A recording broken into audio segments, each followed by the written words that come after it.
1, 2, 1, 2. Testing, testing, testing. Good day. We are here live, coming to you live. It's good to see you all. It's amazing time to be here, to be alive, to be sharing, to be speaking, to be playing. Let me adjust a few things. Good to see you all. It's an amazing group of people who have come together as a part of the new Spiral community, sharing, talking, being, all in oneness. Can you hear me? If you can hear me and see me, say yes, that you can hear and see. We are adjusting everything and waiting for Iyanla to tap in. And let's see where she's at. Oh, she said she had to eat something. She hadn't eaten all day. So she's coming in just a second. It's good to see you all. Wow. This is a beautiful, beautiful thing to wake up and to realize that we have a chance to do it again. And be grateful and thankful for this moment, this time, this space. Think about how fortunate we are to be breathing, to be connecting and communing, to be able to speak and feel and hear and change, adjust. How fortunate we are to be able to allow ourselves to be in our fullness, allowing ourselves to feel our greatness, allowing ourselves to shift and change. That alchemy is what it's about. Alchemy. The art, they say, is ancient, but it is present. The art of being able to change and go through the metamorphosis and the metamorphosis, to go through the transmutation of shifting, readjusting, and letting go of the past. This series is about that, the alchemy of transformation. The alchemy of transformation. There is a code, there is a way, there is a program that is within every cell that we have. And inside those cells are something called imaginal cells. And those imaginal cells are the part of us that is able to reimagine, realign our lives. To tap into that, you first must have knowledge of the power of alchemy and change and transformation. Right now, I'd like to introduce once again a person who is a personal advocate of change. She's been through it. Like most of us, we have actual experience, and we love to talk to people that have actual experience, that has things that we can use, just not concepts, not some deep stuff that's just, we have a lot of stuff that's great theories, but it's challenging to actually apply them. So it is the application of knowledge, the application of transmutation, the application of moving towards a goal, and knowing that we must go through trial and error to reach the goal. Ladies and gentlemen and ladies, me, they, them, whoever's here now, I'd like to introduce once again Iyanla Vanzant. Are you there? Can I hear you? I can hear you. Can you hear me? I can hear you now. Grand Rising, how are you, Doctor? I am being amazing. It's like my mind is just being blown every day. My mind just got blown again. We'll talk Okay, about that in a few, but it's good to see you. How are you doing? How you doing? I am great. I finished my cleanse with your products. Oh, So wow. I am good. I'm really good. I'd love to hear about that experience. Yeah. Well, it was, I think everything goes better with an intention. Hmm. So my intention was just to clear all of my energy channels and to bring my physical, mental, and spiritual into alignment so that I could have greater clarity and discernment. And that's what happened. So taking the products, I mean, the products are wonderful, and following the protocol. It's a little hard because I have my grandson, so cooking what he wants every day and trying to stay on my protocol. I had to really be disciplined. Yes. Good. So, but it was good. I appreciate it. I hope folks will take advantage of it. It's a really nice protocol, powerful protocol. And you bring up a very important point. When we're cleansing, see, my grandmother told me when I was moving to California, she gave me this little handy dandy Bible. And she says, never leave home without a prayer.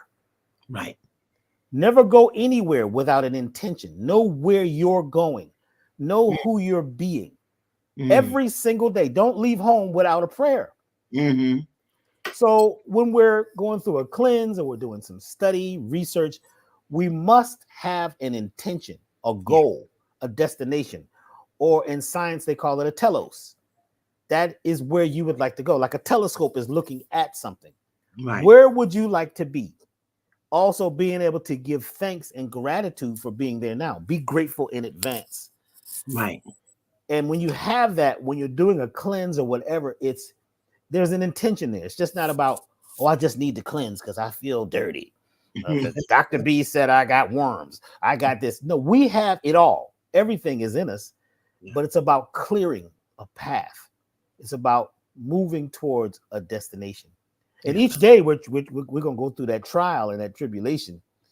It's going to be tests. So like you say, you're cooking food for the family and you're smelling these things that, on this particular protocol, you're going to stay away from at that particular time. And doing that, and having that discipline. Because we learned that, discipline creates freedom. You become free by being disciplined. You see, a lot of folks, they just want to be wild. You know what I'm saying? I just want to be free. But once you know the rules and you know where you're going, then you can actually move against the grain and create something new. Yeah. So Yeah. yes. Every day needs an intention and every day needs a prayer. My class that I taught this morning were on the 8 prayer watches. The day is divided into 8 different segments, and each segment represents a flow of the universe, the sacred geometry of the universe, and what you can pray for to be in alignment with that flow. And most people don't even know that. Your 6 p.m. to 9 p.m., 9 p.m. to midnight. But there are 8 prayer watches. And if you want to be a watchman, meaning watching your life and watching the flow of the universe, you need to know what to pray for when. And it gives waking up to pee at night a whole new meaning. As if you wake up at 2 a.m., you're in a prayer watch. If you wake up at 4 a.m., you're in a different watch. And knowing what to pray for in each watch is so important when you have a specific intention that you're living toward. You mentioned watches and knowing when. In the movie Dark Crystal, which is a really, really good. I'm talking about the movie, not just the series, but the movie. They come upon this lady who's a wise one, and there's this big sacred geometry machine in the middle of the room, and they say, "Well, what is that?" She said, "Well, that's how to know when." And I was like, "Oh, wow, that's how to know when," because there's a lot of things that we just do, but like you say, the timing is important. Yeah.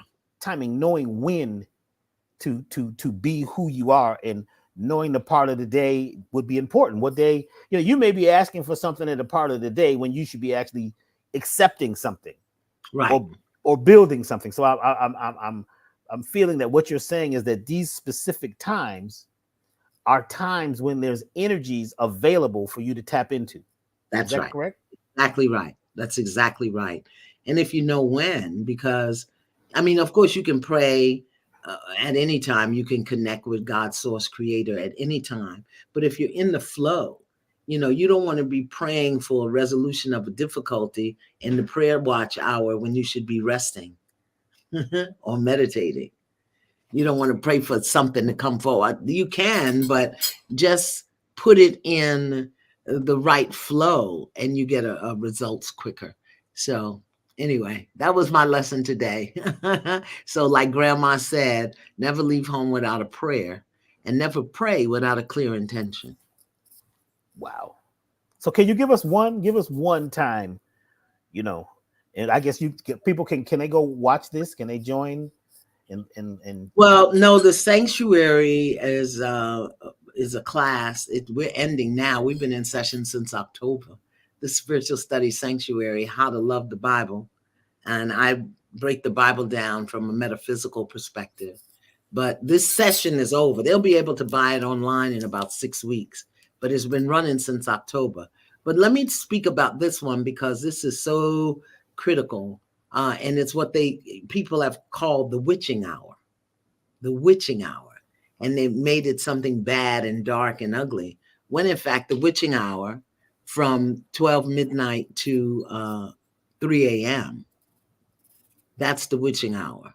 And that's when that's when you want to destroy strongholds. That's when you want to pray through and pray down anything that's in your life world experience that is how can I say, disruptive, chaotic, a bad relationship, uh, uh, whatever's going on in your life that is not for your highest and greatest good. You want to do that uh, from 12 midnight to 3 a.m. And a lot of time that's when people get up to pee. And they don't know. They think they're going to pee when that's the witching hour. That's time for spiritual warfare. When you want to get in and let your prayers be about breaking through difficulties, tearing down walls, tearing down strongholds. And the other thing is, knowing how to pray. You don't go in telling God, this person is against me or that thing ain't working. First of all, you go in praising, thanking. Thanking, first of all, for the privilege of prayer. To be able to put a word and a thought together in a way that it can come out of your mouth. You know how many people can't do that? And it's a privilege of prayer. So you want to go in praising and acknowledging the good that you have. And then you also want to confess or acknowledge your weaknesses, your errors. You want to confess that so that you clean your heart. Whether you've been gossiping this week or thought unkind thoughts about your mother, or you've been in judgment, or you've been mean towards your spouse, your kids, somebody. You want to confess that. I was just driving and somebody stopped right in front of me in the middle of the road. I'm here and they're here. And I'm like, well, what the hell are you doing? you know? And immediately I could hear my higher self said, be patient. Maybe they're lost. Maybe they ran out of gas. Just be patient. And I had to say, God, forgive me for my impatience. Right in that moment. Right in that moment. Forgive me for my impatience. I'm just trying to get home. All right. So we want to confess our errors and our weaknesses, and then we want to make supplication. You don't want to just tell God, give me this, give me that. I need this. I know you got that. Supplication. If this is in my highest good, if this is the way I can serve you in the world greater, I'm asking for, a new place of employment that will pay me my value and my worth, that where I can be of greater service, where I am supported, where I'm around people who are also in service and support. Not God, give me this job because I applied for it and it's making more money. So in that time of the witching hour, when you're calling in what it is that you need and desire, or if you're doing spiritual warfare. You know, the greatest warfare that you can do in prayer is ask God for you to see it rightly. Help me see this rightly. Help me see myself rightly. Help me see this situation rightly, what I'm learning and what it's serving, so that I know how to be in good conduct, that I'm in alignment with your will. All of that goes on in the witching hour between 12 a.m. and 12 midnight and 3 a.m. And that's when you get your dreams to flow. And then the fourth watch, which is the morning watch, is from 3 a.m. to 6 a.m. And that's when whatever your sacred text is, whether it's the Bible, the Quran, the Bhagavad Gita, whatever it is, that 3 a.m. to 6 a.m. is when you want to establish God's word, the word of the creator, the emerald tablet, whatever it is that you're working with. You want to establish that in your life. So you want to affirm it. You want to repeat it. You want to sit in it. You want to be with it from 3 a.m. to 6 a.m. and ask the Holy Spirit, God, whatever the God is of your understanding, to establish it in your being. Not just read it and memorize the words, but establish it in my being, so that this becomes the truth of who I am. So those are just two. The third watch from 12 midnight to 3 a.m., the witching hour, the time for spiritual warfare. And then the 3 a.m. to 6 a.m., which is called the morning watch, which is where you establish God's word. And it's a time for you to speak scripture, sacred word, sacred text into your life for the day. Interesting thing. They have these theories of when we should be asleep. Okay? Yeah. And there's these time zones when you're supposed to be in the bed, it's dark out, and I realized at some point in my studies that some of those charts and ideas were not made for us. Yeah. They were made for certain cultures, certain people. And I also realized as a musician that my most creative time was at night, especially after 11, 12. Yeah. This is when my father said, you need to be asleep. You need to get some rest so you can get up and go to work. You see? And I realized that all that creativity was coming under the stars. That's what they call consideration. Consider means to let the stars. Consider means stars. So when you take something into consideration, or you're in consideration mode, you're allowing the stars to talk to you. See, a lot of people sun gaze. They talk about the sun gazing, right? I don't choose. I in no way choose to sun gaze, because I was told, my people said, don't do that. They said stargaze. Because see, the stars are billions and billions of suns, and all of their information can reach you when you're under the starlight at night, like the Dogons. This is when they get their information. They know all about the universe. And they say they let the stars talk to them.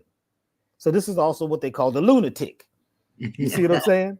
You're out, he's out there, and the neighbor's crazy out there at night, half naked. I think he was totally naked. I couldn't see over the fence.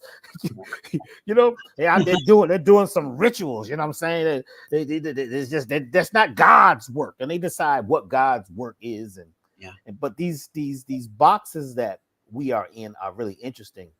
And a wonderful thing that, Terrence Howard is bringing about right now is this thing about faulty from conception. Mm-hmm. Our ideas, the science, mathematics is all faulty from conception, from the beginning. So we're challenged with rewriting our code, rewriting who we are. Yeah. If you have a flow at night, but the world says, no, that's not right, you've got to have your own right, your own rituals with yourself that work for you. Yeah. And I'm on the road right now, by the way. I'm out on the road with Keb Mo. You know the artist Keb Mo? Yeah, I do. Please give him the greetings for me. Give him the greetings for me. I will. He's one of my best friends. I met him in 1977. He was one of the first musicians. I play percussion on almost all of his records, not all of them, but a lot of them. He plays guitar on almost all the records that I do. He's a very deeply rooted spiritual person. He's on a whole nother angle. And he told me he did this because one of his best albums to me was this thing called, what was it called? Peace, backed by popular demand. Okay.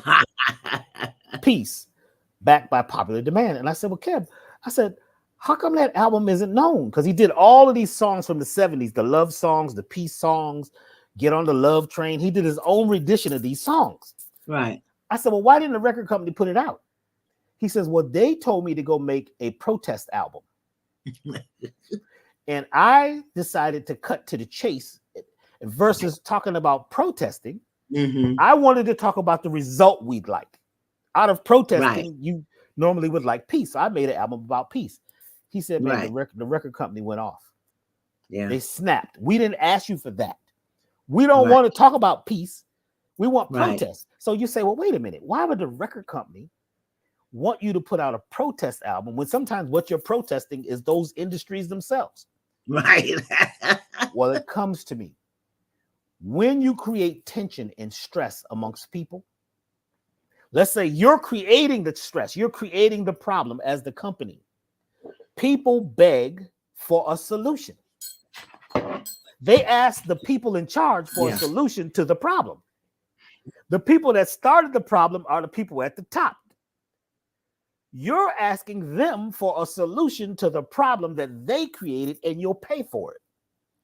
So I started thinking, I said, well, some of these protests are created by the people you're protesting, because that puts you in stress mode. People start thinking it's the end of the world. They're buying batteries. They're buying, you know what I'm saying? They're buying flares, inflatable boats. And because the more there is this idea of fear, and that's put in your ritual and your ceremony, you see, because a lot of people around this witching hour you're talking about, they're watching the news, the last section Or they of the sleep.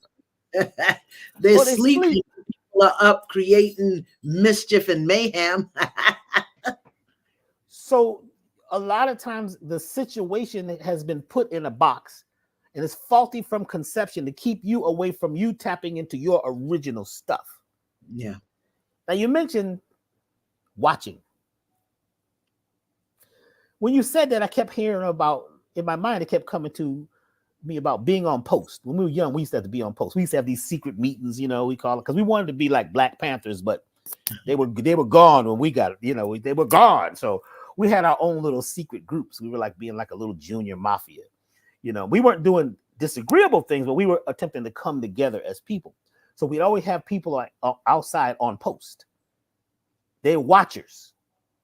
To become a watcher in your life and watch your life and be an observer is extremely important. Yeah. And I've heard you talk about this in different ways before, about being the observer. Can you talk a little bit about that, being the observer of your life? Well, let me just say that when you were talking about 11 o'clock, that's the second watch. 9 p.m. to midnight is the second watch, or it's called night watch. And that's when you pray for God's intervention. So if you're doing something creative, like I usually write at night, I get started around 11 and I can write into 2, 3 o'clock in the morning, because first of all, the planet is still, people are still, there's not as much movement. And that's when God intervenes. That's when the spirit is hovering over the planet and aligning stuff. So that's another good watch. And I think it is, if you know the Bible, and again, I read the Bible metaphysically. I don't read it for salvation. But in Psalm 119, which is the longest psalm in the Bible, there's a quote by the King David that says, "At midnight, I will arise to give thanks to you because of your righteous judgments." 119, I think it's 62. At midnight. And they'll teach you to rise and pray, but they don't tell you that little piece right there. Woo! Start at midnight, you're going to go from the night watch into the break in the day. And anyway, so being an observer to your life.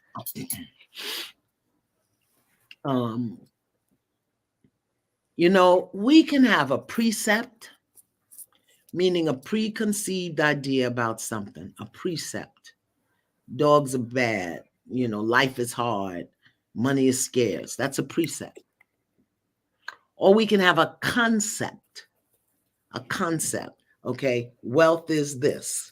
Love is this. Man is this. Woman is this. That's a concept. You take a word, and then based on what you've been taught, what you've heard, what you've experienced, you take that thing and you put it in there, and now that gives you a concept. And that concept will usually lean into your precept, meaning if this is man, when I see man, this is what I expect. Or this is love. So when I see love or get love, my precept is it has to line up with this concept. So a precept or a concept usually limits our capacity to experience the fullness. Instead of a precept, a preconceived notion, or a concept, a box to stick it in, observing your life requires that you have a percept, that you are perceiving, that you are present with the moment, the experience right here and now. And based on what you're sensing, what you're feeling, what you're observing, what you're watching, you can come up with the experience that you're having, not the preconceived notion, not the concept in the box, but where am I right here and right now? So to be an observer and watch your life, it means you've got to be present right here, right now. Thich Nhat Hanh, in his book, No Death, No Fear, said, if you want to know God's address, here's his address, here and now. God is not in the past. God is not in the future. God is here and now. So if you want to watch your life, if you want to observe yourself, just like in the car, and I'm getting ready to cuss these people out, I had to observe, Iyanla, you are not being patient. Not based on my precept that when people get to that corner, they should turn, or my concept that everybody knows what they're doing if they're behind the wheel. My percept in the moment was they in my way, and I want them to move, but I was being impatient. I don't know what was going on in that car. I don't know if the person was short of breath or anything. So when we are observing our life, we want to be present moment by moment, observing both internally and externally, so that we can have a full experience of what's going on without digging into the file cabinets of our concepts and our precepts. Wow. Wow. So when I was doing a lot of the subconscious alignment work with clients, we would come up with what's called the goal statement. So this is your chief aim, your goal that you would like to reach in life. And it was interesting because we would ask people, what do you desire? Do you know, usually the first couple hours of the session is them attempting to explain what they would desire. And they start off with all the things they do. I don't want to be crazy as a fruit fly. You know what I'm saying? You know what I'm saying? I don't want to have no more breakups in my life. And they would mention all the problems, the diseases, and they would be chanting, right? Incanting the problem. Yeah. And I'm saying, you're calling that to you. I said, so if you could be quiet in a moment and just allow yourself to dreamcast what it is you truly would desire, what would you like? Well, $1 million. I said, well, no. I said, because first of all, that's only 500,000. Because when the tax folks come, if you don't know what to do, they got a suitcase. They want half of it. Put it in the suitcase. So excuse me. I said, well, what would you like to do with the $1 million? Stand outside yourself and imagine what you would be doing. Where would you be if you had what it is you desire? And this is a challenge for people because they're programmed to talk about the problems versus speaking of the solution. I say, if we could get to the point where we speak 20% of the time, we could talk about the problems in the world. Yeah. 80%, what are the solutions? And sometimes the solutions are not things that You can't control things you can't control. The solution is usually something that you can control, something that you can focus on and increase that cipher and make it bigger and bigger. Fill yourself up with being there in this particular moment now. So, with mass distraction, which is strong today, people are being blown all over the place about what they're being told is going on in the world. Yeah. And I Yeah. keep hearing that even a lot of our teachers talk about what we don't do. What we don't do. And you know how women are, you know how men are, you know how this culture is. I say, you don't even know these people. Mm. You don't even the few people that you actually know and have actual a referent, not a reference, but a referent you actually have a real experience with is very small. Yeah. If there's truly 8 billion people in the world, not sure how they counted them because most people didn't do the census. I don't know, maybe Google knows, you know what I'm saying? But so it's interesting when we are focused in that prayer, in that moment, as a watcher, as an observer, and see ourselves right where we would like to be. Where would you like to be? And state that clearly. So if we have that as our prayer each day and put it in the moment, it should be a first person, present tense, positive Right. or agreeable statement. Yeah. And you can't put it in the future because the future doesn't exist yet. Even when we do kinesiology or people use their pendulum or whatever, you can't ask a question about the future. That's right. It's going to give you something because you really want it. So it's going to give you something. But being in this place right now, that is the alchemy.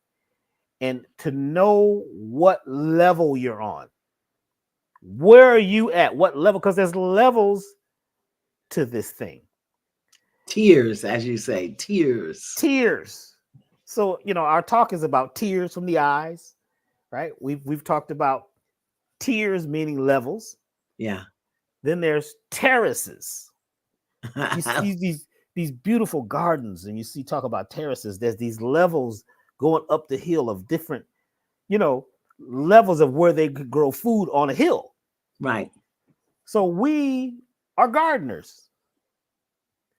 And to know what level we're at and where we would like to go, what would we like to plant, and to step back and allow it to happen. Because and I'm gonna just say this quick, and I'm gonna let you take it from here. Me? I noticed that when I was doing the muscle testing with people, when they would start the statement off saying "I am," 50% of the client's muscle would go weak just from that statement. Because you might be saying it because you heard it was in the Bible, you've been in the conscious talk group, and oh boy, I am is this, blah, blah, blah. But the subconscious says, no, you're not. No. You still in trouble when you stole them cookies from grandma's cupboard. That's still in your subconscious. Because that was grandma, that was an authority figure. So you're still in trouble. You understand what I'm saying? You got a D in a class. So when you say I am, the subconscious, the saboteur might say, well, no, the hell you not. You're not. Yeah. But I realized that when we said I allow, there was a muscle that became very strong. They were not weak in the testing. And I allow is just letting what's already out there happen. Yeah. Being in the moment and just using the energy that is present as a gift. And I think this is I'd love to hear your point of view on this, a little deeper on this being present. Yeah. What does that really? I don't think people, sometimes I talk to them and they I don't know if they really get it. So I'd like to open that piece up. Being present at whatever level you're at whatever terrace you're on right now. Presence. Yeah. Wow. I just want to add just a little bit about I am, because I teach I am. And the reason I like to use I am is because it brings up all the contradictions. When you say I am power, I am beauty, not I am powerful. That's what the subconscious will allow you to get away with. But when you say I am power, that's when all of the stuff, everything unlike it, is going to come to the surface. And if you're observing and if you're paying attention, you'll see it and you'll say, okay, that's where I need to do some loving care and kindness with myself, cleaning that up. I am wealth. I am abundance. I am whatever, make it a noun. Presence. I know you know this, Dr. B, but it's just become a buzzword. You know, every now and then we get buzzwords. A couple of years ago, the buzzwords was a low self-esteem, you know, and then it was unworthiness. Now the buzzword that everybody's talking about is trauma. Woo. Yeah, I'm traumatized. I got trauma, you know, trauma and narcissists. Everybody's a narcissist, and everybody got trauma. We all have trauma. Let me tell you what the first trauma was. When your head moved through the vaginal canal and you moved into this matrix. And that's how we all got here, either through the vaginal canal or through a incision in the belly. That was the first trauma. Like, damn, you know, really? It's cold out here. And then years and years and years ago, you know, probably up until about 15, 20 years ago, not only did you come out into the cold world, you got whipped when you got it. They held you upside down and popped you on your behind. You don't even notice. I don't know you like that. You see? Exactly. You know, and then they expect you to function like a normal human being. You're coming into the unknown and getting beat. So we've all got trauma. We've wised up now. We're birthing underwater. We're birthing with midwives. So things have changed. But trauma seems to be the buzzword right now. You know, it's a trauma response. And I've got this trauma and that trauma and everything, because the deceptive intelligence will always give us a way out, an escape route from our magnificence, from our glory, from our power, from our divinity, from our divinity.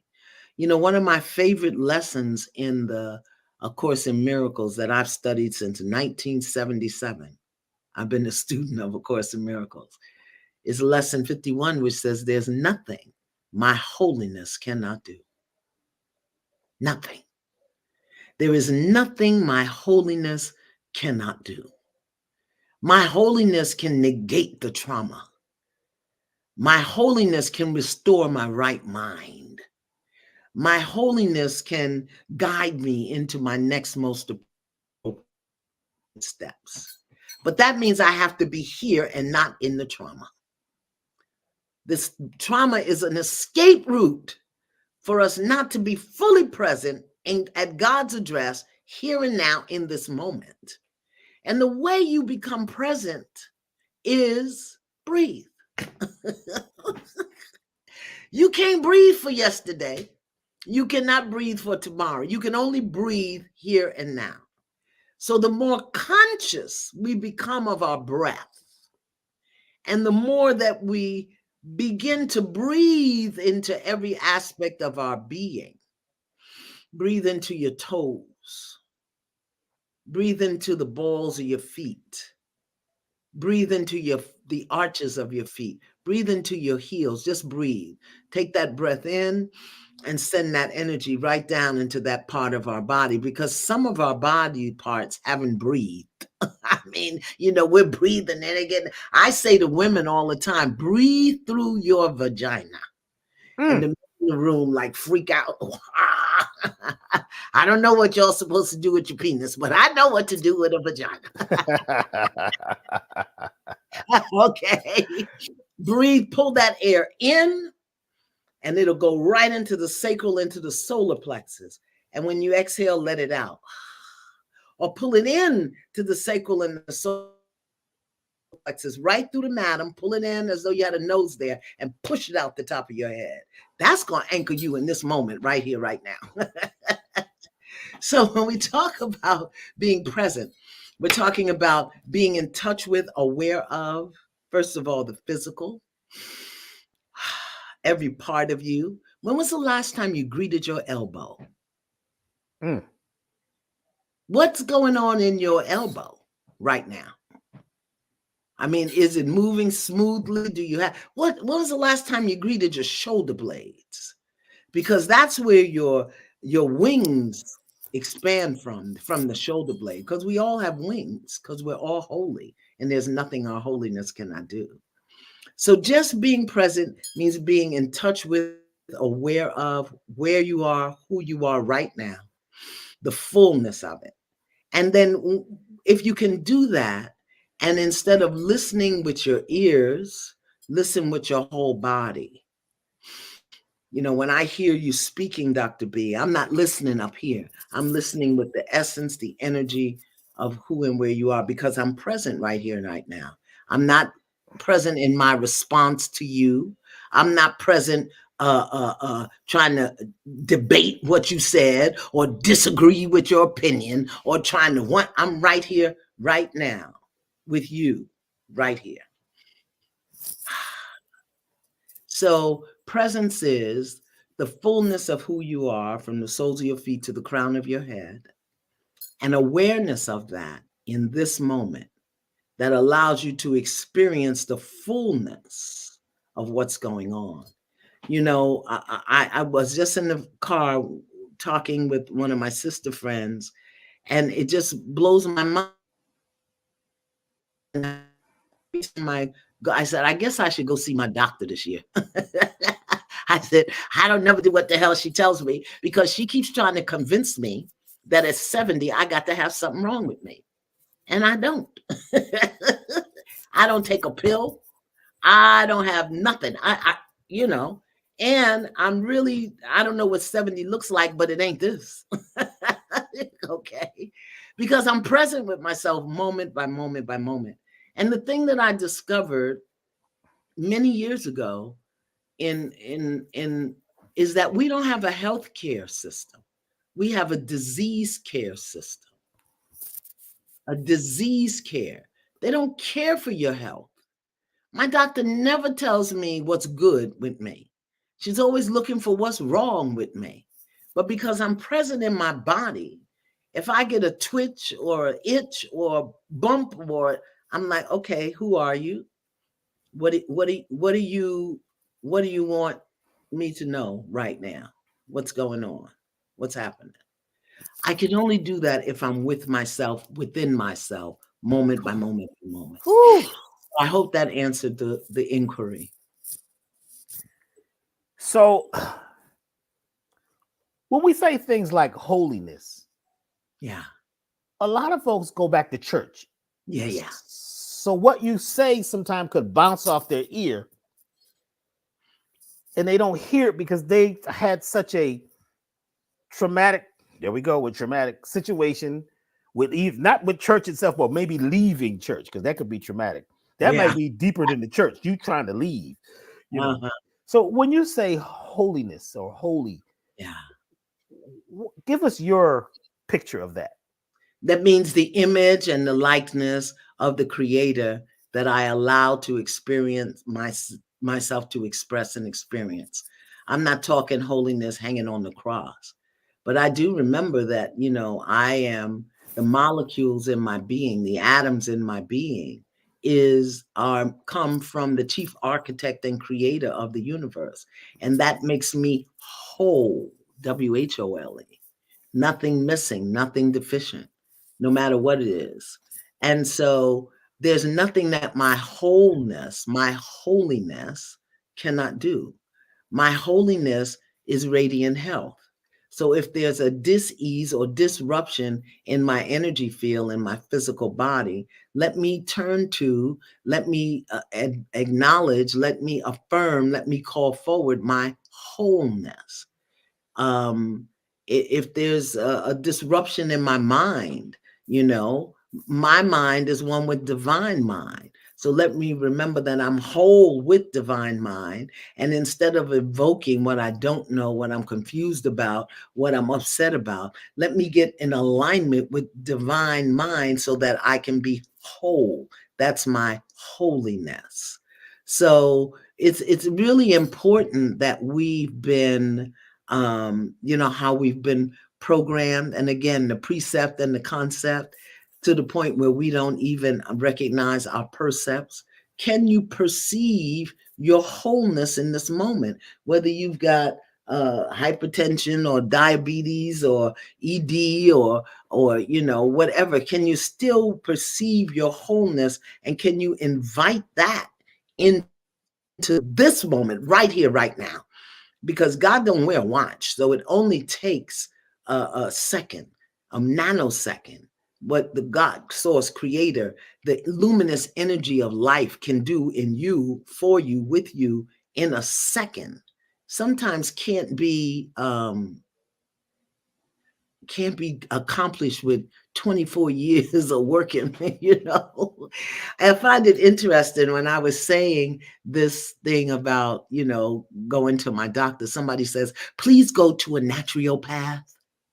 My doctor is a naturopath. Immediately we jump in and think we got to fix something. Can we just hear in this moment? And maybe if you have a concern about my health that I don't have, maybe it would be Great Spirit, Great Mystery, Grandfather, Grandmother, all the ancient ones, guide my beloved sister Iyanla, that she gets the care, the support that she needs to keep her body whole. Thank you. Amen. Maybe it's that, instead of telling me to go get a naturopath that I already got. But see, that's how we're programmed and conditioned. There's nothing my wholeness cannot do. What did the grandmothers and grandfathers on the plantation have? That if they wasn't hung, they lived to be 90, 100 years old. What did the brothers and the sisters on the reservation have when their birth wasn't even recorded? What did they have? They had a wholeness, a holiness, and a connection to the very moment. Do you know on some reservations right now, you have to have a ticket to go to see a doctor, and you only are entitled to 2 a year? Did you know that? Wow. No, because they don't talk about the denigration that they're doing to the indigenous people in this country. You got to have a ticket to go to the doctor. Now, if you have an emergency, you can go to the hospital if there's one on your reservation, on your land that they caged you in. Okay, so let's get back to being present, not being afraid, not being disconnected, not being, whatever. I don't know what that is, but hearing with our whole being, hearing with our whole being. When you hear with your whole being, you don't see anything that's broken. You see where you can serve, and always is a prayer or an affirmation. You don't see what's broken. You don't see what's wrong. Forgive me, Dr. B. I forgot what the question was. I just went off. Well, keep going off.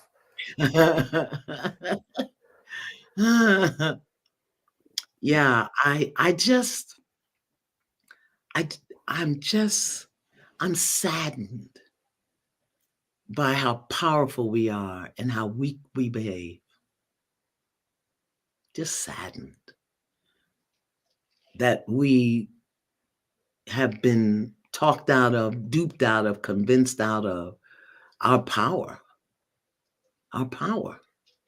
One of the things that I love about your products is, it's Pachamama, it's Mother Earth, taking those natural ingredients. We've been traumatized by the Bible and church, but in Genesis, the first chapter, in the beginning, it says, I have given you every herb, everything that you need. I've given it to you. It's here. But we'll do an Advil or something else. No heat, no judgment about Advil, because you may need that in a moment. We'll do that, but we won't do 5 days of celery juice. Carrot, beet, celery, cucumber. We'll go get a sweet tea because it's summer. No heat, no judgment on sweet tea. I'm a tea lover, and a sweet tea drinker. But I won't have sweet tea, before I have my cucumber water. Okay. And that's how you get to have all your teeth in this face at 70. A lot of folks are just becoming familiar with who you are in this new world, in this new way. I know, right? And I was talking to you on the phone that first time, and for about a half hour, you were telling me all the things that you're into that most people, for me, that I didn't really realize how deep it was. You were telling me about being a medicine woman, and you're into herbs and all that holistic stuff. So for the folks that are here now, could you talk a little bit about that? What you do as a on the natural path? Not what I do, but who I am. Who you are. Yeah. First of all, I am Iyanla. That's first. Iyanla meaning great mother. Iyanla is not a name, it is a title. And it's a title that I was given. Iyanla is the spiritual mother of the village or the community. The Iyanla takes care of the people in the village. She's a cultural custodian. She is a spiritual teacher, a guru, if you will. So Iyanla is a title, and people are naming their kids Iyanla, which is great, but I hope the child has the calling. Whoo! Okay, because it's a deep calling. So I am a Yoruba priestess of Obatala.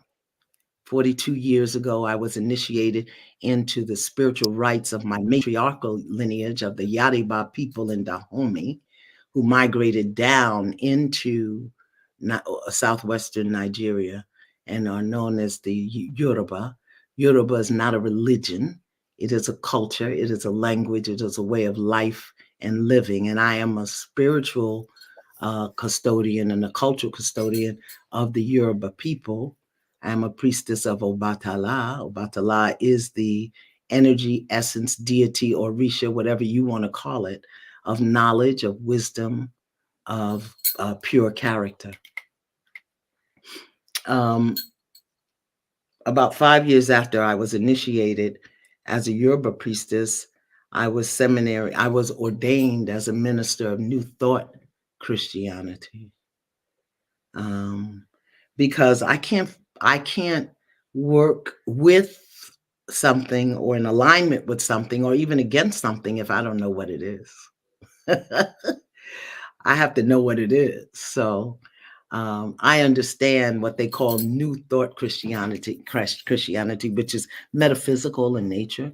My grandmother was a Tislaki, a Cherokee, not Cherokee. That's what they call it. Is Tislaki, native, born on the reservation in South Carolina, moved up to Virginia. She was a master herbalist. So I grew up watching my grandmother pick herbs, crush herbs, chew herbs, make soap. So I'm a homegrown herbalist.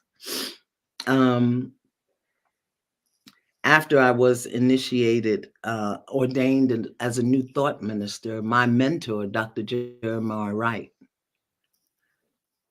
told me, you need to go to seminary. And I said, why?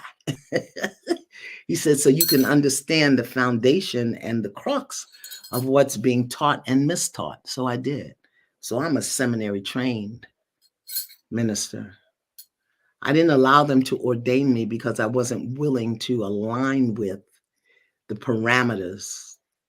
If I had allowed myself to be ordained by the seminary regulations, I'd have an obligation to live by those parameters, and I wasn't willing to do that based on being a Yoruba, based on being a minister of New Thought. I wasn't going to say, I'm going to do this. I'm not going to preach Jesus is your only way to salvation, because I did not know that to be true. In fact, for me, it wasn't true. It wasn't. As a descendant of the Tislaki people, I am I aligned with the other half of my family, the Doctah people, or the Lakota. So I am a pipe carrier for the Lakota people. And the pipe, it was the instrument of wisdom, teachings, and peace. Among indigenous people, the way you resolve problems, challenges, issues is you go to the elder who has a pipe, and he lights the pipe, and the sacred smoke, you speak and you resolve your differences and you come to an agreement. Lighting the pipe, honoring the four directions is also how you bring in the wisdom of the South, the serpent, the mother, the West, the jaguar, the fearlessness, the North, the hummingbird or the bear, the East, the eagle, the condor, that you bring in all of these natural directions and you light the pipe and you sit and you meditate and you ask for wisdom and guidance. So I've been a pipe carrier for, I don't even know how many years. And then I had a very dear sister friend, Juanetta Lone Wolf, also of the Lakota Nation, who passed away, and I inherited her pipe. So I have two pipes. And with all of that, my purpose on the planet is to be a bridge. I'm a bridge of cultures, people, nations.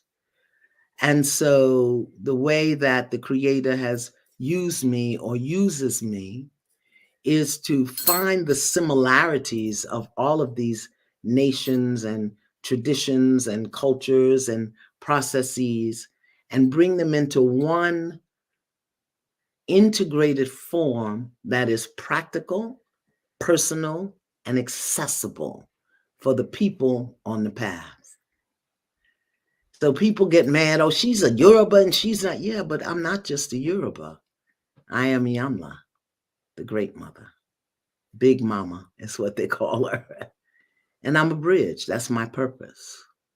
So, at one time when I really got attacked by the church, it was a major thing where they really came after me and said I was fooling Christians, put it on the cover of Emerge magazine, which went out of business the very next month.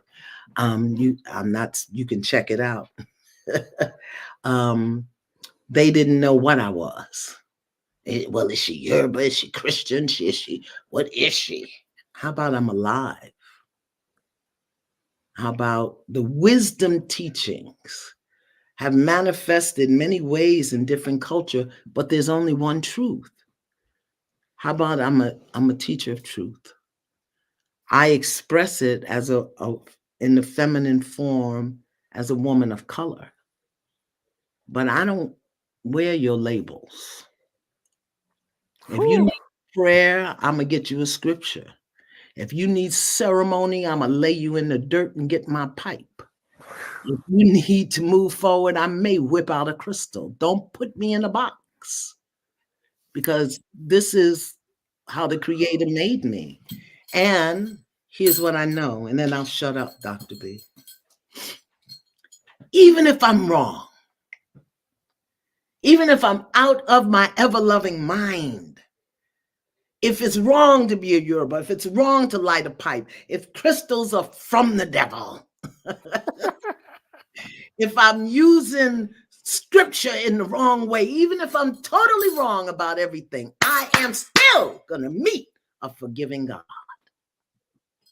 So I'd rather be wrong on purpose than right in a box. Whew. So it's funny how the world is so small. So Sister Lone Wolf. Yeah, Juanetta Lone Wolf. When she first had the symptoms of cancer. Yeah. Okay, you know who I'm talking about. She came to me. We put together a program. Remember, her cancer went into remission? Yes, it did for a long time. She was on Dr. B's program. Wow. Yes. Wow. I have her pipe, Dr. B. That's deep. I inherited, she left me her pipe. The week before about 2 weeks before she made transition, because she planned her service and everything, because Creator told her it was her time. And Whew. she said, she had done everything she needed. This is a woman who never smoked, she lived on the red clay of the reservation. Yes. Taught and was just a peaceful person and had lung cancer. Yes. Maybe from another life. And she said to me, I want you to have my pipe. I said, really? And she and I smoked that pipe together, lit that pipe, loaded that pipe many times. So I have Juaneta's pipe. That is really, really deep. Wow, wow, wow. And speaking of people, I'd like to go back to something I mentioned earlier. So right now I'm in New Jersey and I'm on the tour bus with Keb Mo. Oh God, a tour bus. I'm traumatized by a tour bus. So you know where we're about to go. So, I did 26 cities on a tour bus. I don't know how you did it, because I've done 2 so far, and I'm like, wait a minute, maybe I can call a limo and we can follow, or a trailer or something. You know what I'm saying? A travel Yes, trailer. I do. So Keb Mo, he called me and asked me would I come out on the road with him. And as a musician, I've been a musician all my life. I haven't been on the road as a musician since I was in my 20s. And I didn't like the road. So that's when I became a record producer. I said I like to go to bed, my own bed, stay home, different audiences, different people. All of that was a bit much for me. So Keb calls me and says, man, why don't you come on the road with me? Come out, let's hang out so we could talk, so we could have some conversation, so we could commune.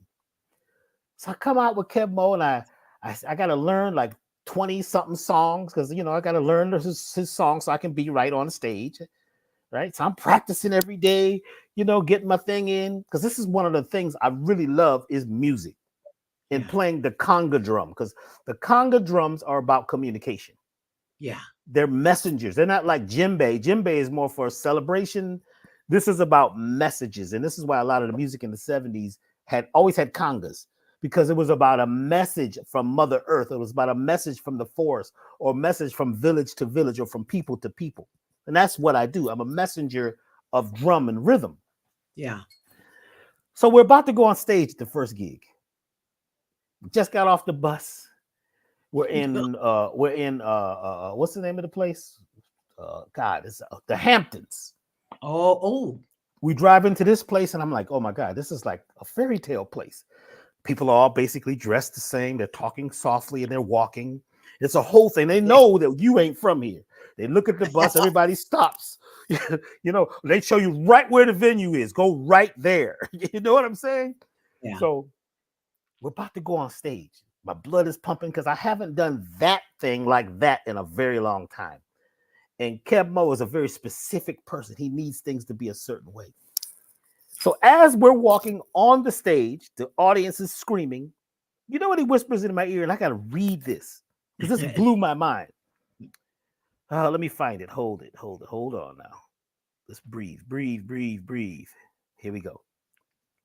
He whispers in my ear, if you feel like you need to play something, don't. When you feel like you don't need to play something, then play. Wait for the space to inspire you. Huh? I'm about to go on stage, man. What did? Because I'm tying it to everything. A lot of times we feel like we need to say something. Don't. If you feel like you need, then you don't. Yeah. If you feel like you don't need to say something or play or do something, that's when you might tap into the inspiration. Wait for inspiration to happen. Space is the final frontier. So we're on the stage, right? And I know the songs. He says, forget about the songs on the record. This is not about that. We're feeling the moment. He says, after I say something, you answer me with the drums. Oh. I speak and you answer. Let me tell you something. Mhm. I'm about to develop a whole piece on this. It's blown my mind because of the boxes that we've put in, the religions that we're supposed to be part of, the crew, the color, the all these different boxes that have been created. You feel that you have to represent and say something. And a lot of times when people are speaking, we can't wait till they hurry up and finish because we're already thinking about how we're going to respond, even Yeah. though we don't even know what they said, because we're not letting the space and the intuitive space in between things. So Terrence Howard says he realizes that the flower of life, right, is very important, but it's the space between the bubbles. Right. And in space, there's no such thing as nothing. There's no Yeah. such thing as zero. No thing. Right. No thing. It's all alive. So I'm on the road and this is just blown. I mean, I'm developed. I've changed. This has actually changed me. This trip, I needed to go do this, get away from the office and all the other things. And my phone has been ringing. The elevation phone is full, but I had to retreat Yeah. and go play again like a child because this is what I know as a child. Yeah. Meeting people, talking to people, and letting them speak and letting them say what they've got to say. And don't get into who you are and proving yourself. Like my father used to say, he said, you walking around wearing red, black, and green, and you got your afro pick in your hair. He says, listen, they know when you walk in the room, you black. All you have to do is represent who you are instead of trying to be something. Yeah. So I met a guy out on the road. He knows of Dr. B, right? And he was at the show and he said, oh man, Dr. B, I just want to thank you, man. You know, I'm spiritual too. I look at it and I said, well, what do you mean? Well, you know, I'm spiritual. I look around, there's thousands of people. I says, are they all not spiritual? No, you know what I mean. I don't know what you mean. Because we've attached our beliefs and our versions and our titles to things. Concepts and precepts. The question is, how could you be alive if blood wasn't spiraling through your veins? Yeah. How does the heart pump? And you know, your veins could go all the way around the planet. If you took them all and put them on in, how does the heart pump and pump blood that quickly around the whole planet? But it's spiraling. We are part of a spiral community of people who are moving and growing. And to me, spiritual means to be growing and expanding. Yeah. Constantly. So I just realized for Dr. B, I am growing. I've changed on this trip. Like tonight, we're performing, or tomorrow we're performing at the Count Basie Center, right? And where is it? Somewhere in New Jersey, somewhere, Count Basie Center, right? I'm so excited, and you know, I'm meeting like the dignitaries of these towns, and they're coming out, shaking my hands. Oh my God, the inspiration! And they always say, "Well, all those little," because I got all these toys I play, make these noises and sounds on the stage. It is interesting. They said, "Well, what is that stuff?" I said, "Well, to be honest, they were toys for my children. They never received them. They sounded so good. I am the ear candy." When you realize what you are, sometimes it's not about speaking loudly or saying something. It's about being there and supporting the situation, allowing yourself to be totally inspired by the moment versus what you learned, what you thought, and who you think that you are. Yeah. I appreciate you because as I'm, offering these what do you call them, episodes with you, I'm learning so much because I'm listening. We're not there yet. When we get to the high mountain, right, you've got to realize that there's another mountain to climb. Oh yeah. Yeah. Yeah. When you think you've made it, you've made what? No matter how high you go, there's people higher than you. Yeah. No matter how low you go, there's people lower than you. But to find the space, the final frontier where you actually are, and allowing yourself to be whole, to be the wholeness. What I've learned on this trip and sleeping in that cubby hole on the boat, on the ship. On the You bus. notice I said boat because I did feel like one point, man, this is. And listen, I was the talent, so I had the big bit. I know the trauma. And what's this thing about the air conditioning? This thing is it's like a freezer box. But if you didn't have it, Doc, to be, you would be very sorry. Particularly in the warm weather. If you didn't have it, Yeah, you I know, see the you did. biggest thing for me was, as a Virgo and as a lady, using that bathroom where everybody can hear. I just, thank God you can only be on them buses for 8 hours, you know, because the driver, you can only drive 8 hours at a time. I did 26 cities Wow. across this country. So I do know. And I thank you for all that you said. And I'm glad that you went. You see, you probably thought it was just to be with him. And look, you going through a whole process of transformation. Oh, I woke up yesterday and I looked at some of the footage that they shot of the shows. Uh-huh. And I broke down crying. I Oh, cried for like 15 minutes yesterday morning because, first of all, my life flashed and I realized me being a little boy looking out the window with my little bongo drums, looking at the birds and the bees, and just having this dream of being out there and playing these drums, and I'm yes. there now. Yeah. All the things that I desired are happening because Yeah. I'm in a place of allowance. Yes. And even though, like, when Kev Mo called me, it was like, sure, let's go. But I had no idea what was about to happen and what was about to transpire. So as we're going from city to city, I'm back in my youth. And it's so beautiful to have people who they genuinely are feeling it. They're like, well, who are you? What else do you do? Right. You see, we know we can tell you're a dignitary. These were people who own towns. Look, real quick. I decided to walk out and let me go look at one of these houses. So I walked, they said there's a house right down the street for sale. The sign says to call this number. This was a little 1-bedroom house, a little cottage. In the Hamptons? It was $22 million. Yeah. On the water, right? Right near the water, a block from the water. It wasn't on the water. Oh. Your payments will only be $44,000 a month. This is what they say. Only $44,000 a month. And my mind was, I'd never be able to afford this. Now check out what happened. Wind blew. Birds came out. Those seagulls looking right at me, dropping poop and stuff. I said, oh shit. What did I just speak? Right. No. I will live where I choose and where I should be. I'm going to allow myself. If you got 44,000 a month to have a little 1-bedroom place, imagine the place that you'll be in. We all could do this if we stop limiting ourselves. There's nothing my holiness cannot do. Your holiness can create it where somebody gives you that house.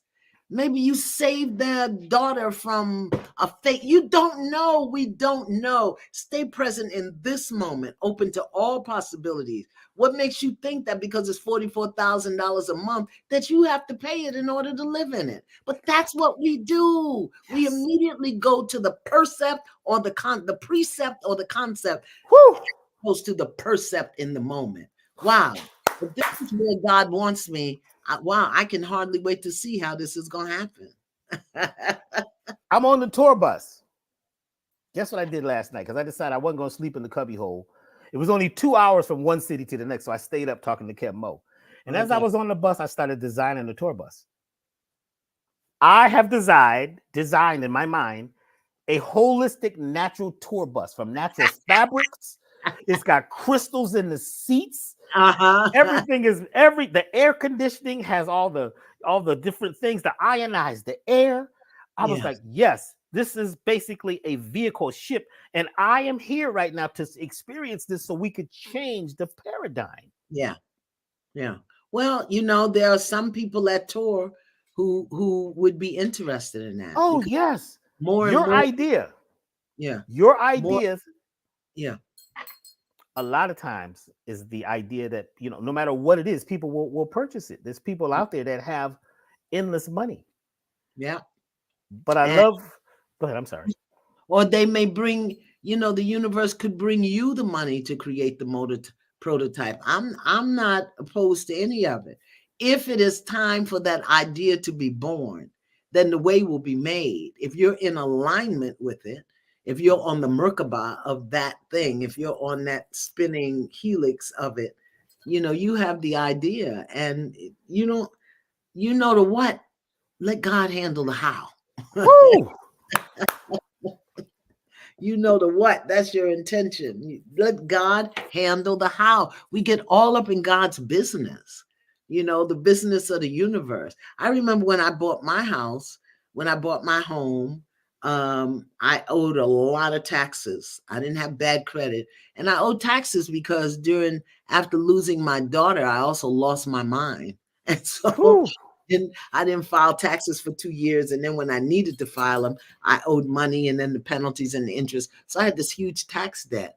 And I didn't think that I could purchase a home. So I was looking for a home to rent. And I looked this address up, and I went to see the home, but I looked up the wrong one. And instead of going to the one for rent, instead of limiting myself to what I thought was possible, God crossed my eyes up, and I went to the house that was on sale, because there's nothing my wholeness cannot do. So I saw it, and as soon as I walked through the door, Doc, as soon as I walked through the door of this place, Spirit said to me, "This is your house." And I said, "Really? Okay." So I walked through, and I'm looking at it, and it was, I mean, it was beautiful. It had great bones. It had great bones. It was just, the meat on it was a little strange. It was 1980s or whatever. Anyway, I walked through, and I called the realtor, and I said, "Well, how much are they asking for this a month?" And she said, "A month? This house is not for rent, it's for sale." I said, "Oh, I thought I was looking." She said, "No." She says, "Well, why don't you just see if you can pre-qualify?" I said, "I don't even know what that is." "Okay, let's pre-qualify." Sure enough, I pre-qualified for more than they were asking for the house. I mean, it was just a series of things, because I had a concept of, I owe taxes, so I can't do it. And the precept of, if, I don't have this much money, I can't buy a house. But my percept was walking into the house and hearing, "This is your house." So I laid into the percept, the perception, the intuitive guidance at the moment, and walked it all the way through. And owing the IRS money, I purchased my home. I was on a payment plan with them. I wasn't running them and dodging them. But usually, if you have that amount of debt that I had, you couldn't do it. So we've got to stop minding God, Yes. source creator's business. You know the what. And the universe, life, God will take care of the how. I don't care what it is. If you have a percept, if you have if you can live in the possibility of the moment, the possibility in this moment is, there's nothing your wholeness, your holiness, your intimate connection with the God of your understanding, God, Goddess, all there is. If you can hold that for a second, the law of cause and effect kicks in. And once the cause is created, if you don't negate it, there must be an effect.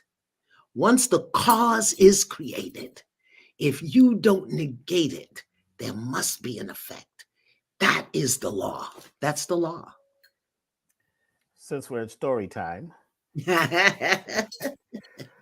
I was living with my brother in California, and we had a place, and his girlfriend moves in, and I go and do some work somewhere for like a weekend, and I come back and the house is empty. My brother has moved somewhere with his girlfriend, and no one told me. And then we bought this big couch set together. You got the big couch and then the little love seat. Guess what they left me? They left me the love seat. All the silverware that we got from our parents, I got one spoon, one fork, one knife, everything that they took, all the valuable stuff and left me. I couldn't believe my brothers abandoned me. What the heck is going on? So I was laying there, like, what am I going to do? Because we hadn't paid the rent in a month or so either, right? So check this out. I lay down on the little short couch, and all of a sudden I heard this boom at the front door. I surrendered. I go, and it's a newspaper. the Los Angeles Times. I said, oh, wow, I don't even read the paper. Let me look. And on the front page, it was all about the drama going on. But I grabbed the paper, and all of a sudden, the middle section comes out, and it was the ads. You know, where they had all the ads, what do they call them? The one ads or whatever. And I see house for rent. And it doesn't have a price. It says, call Mr. Sugar. So check this out. I call the number. The guy says, hello. He talked like W.C. Fields. I said, yes, I understand you have a house for rent. Yes, you're the first one to call. Listen, this is the address. I want you to go over there and meet me. I'll be there in an hour and a half. Are you ready? I said, yes, I don't have any money. I'm sleeping on the short couch. You know what I'm saying? I get to the place. This guy comes down the street, looks like Barbar the elephant with a hat. He's old. He's like, hey, who are you? Are you B? I said, yeah, I'm B. He says, so this is the house. I said, this house? I look at the house. It's like a shack. The grass has never been cut. It's got tin foil and paper bags over the windows for shades. He says, now this is going to be an interesting situation. I hope you're ready for this. There's some people living here from the south of the border, and they haven't paid me any rent in 3 years. And it's cost me more money to kick them out than it does to let them stay here. So I just write it off. He says, no, just be ready, brace yourself. And he bangs with his cane on the door. The guy comes to the door, and it's 2 doors, you know, those double doors. He lifts one up and moves it to the side. I'm gonna be quick with this because this also is going to be in one of my books. He opens the door, and the smell comes out. I'm like, oh my God. And I peek in, and it's probably 40 people in a little 2-bedroom house.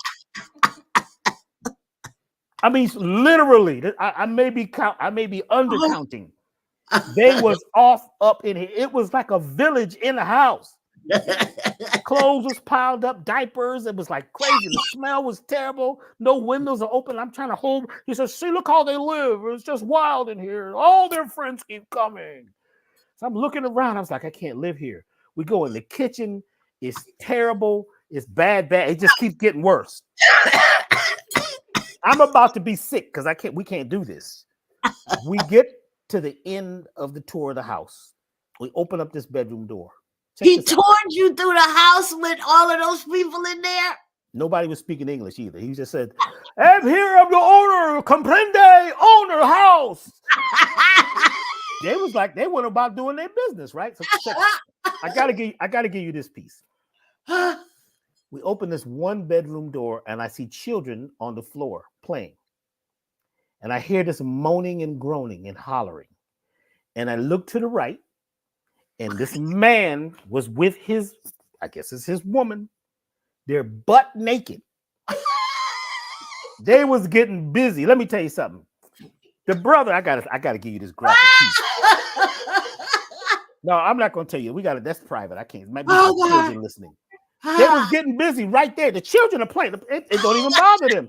He says, see, look at how they are. And this is what he says. He says, that's totally natural. You don't want to hide this stuff from the children. They're holistic. They'll know how to take care of themselves in life. They won't be listening to porn and all that kind of stuff. This is how they live. And I look to the back of the room, and it's a door with a porch.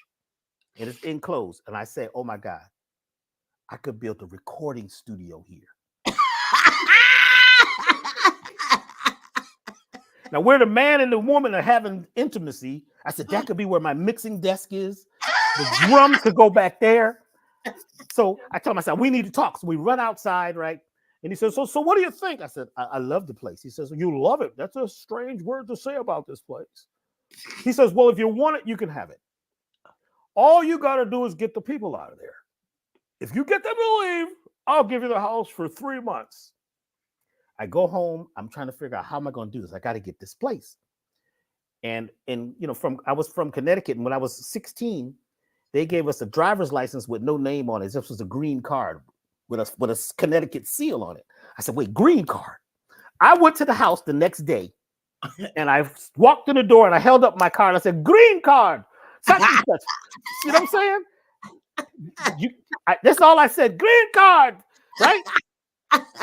I don't even know the right language. Green card. I go back to the house 2 days later, they're gone. They left everything. Trash. The house was totally destroyed. The walls were falling, and I decided that this was my home. Okay. I cleaned it up. I built everything, and that was my first recording studio. The owner comes and see what I've done, and he says, "This is great." He says, "This reminds me." This is the deep part. "I like all this equipment that you have in here. It reminds me when I used to be on the project." I said, "What project?" "My name is Alvin B. Sugarman. I created the triggering mechanism for the atom bomb." What? Yeah. He shows me pictures of him and Oppenheimer. He looks like a little elephant, standing with these folks. He's a mathematician. He comes, first of all, I didn't pay rent for 2 years. He didn't even want any money. He just wanted somebody to talk to. So check this out. I'm making money making music now. And one day he comes and he says, "I need to talk to you." And we sit on the porch. And he started telling me about the universe and quantum physics. He started breaking down stuff that they figured out about atomic energy. And he said, "Now, one day you're going to be a doctor." At that time, I wasn't Dr. B. I was, Brother B, the producer. And he started talking to me about how the whole universe will respond to your mindset. Okay. He says, like you've gotten this house now for free, basically. You can get anything you desire if you don't block yourself. Don't negate it. This is deep. So a lot of where we are, like we're talking about terraces, right? We're on a level wherever we are in life, we think we're going to stay there because we can't imagine being at the next level because we haven't surrendered yet. So sometimes there's a knock at the door. Sometimes you stumble or somebody mentions something to you. I notice a lot of times you get you'll ask for an answer to a question and you'll hear it coming from people in the audience or people on the elevator. So if we're totally listening and being open, present, then you become the gift, and the gift can only happen in the now. That's you right. only win in the moment. You have won, right? In the now, take now, turn it backwards, you get one. You can only truly win by being in the moment. And since then, I learned to just be always in the moment, and gifts just keep coming, because I'm not worried about how. That's right. And that's a beautiful thing to look at when you realize that the boxes that we thought we were in are only illusions. Yes. Yeah. I have 2 questions. Thank you for that story, Dr. B. That is so wonderful. I would get me a green card.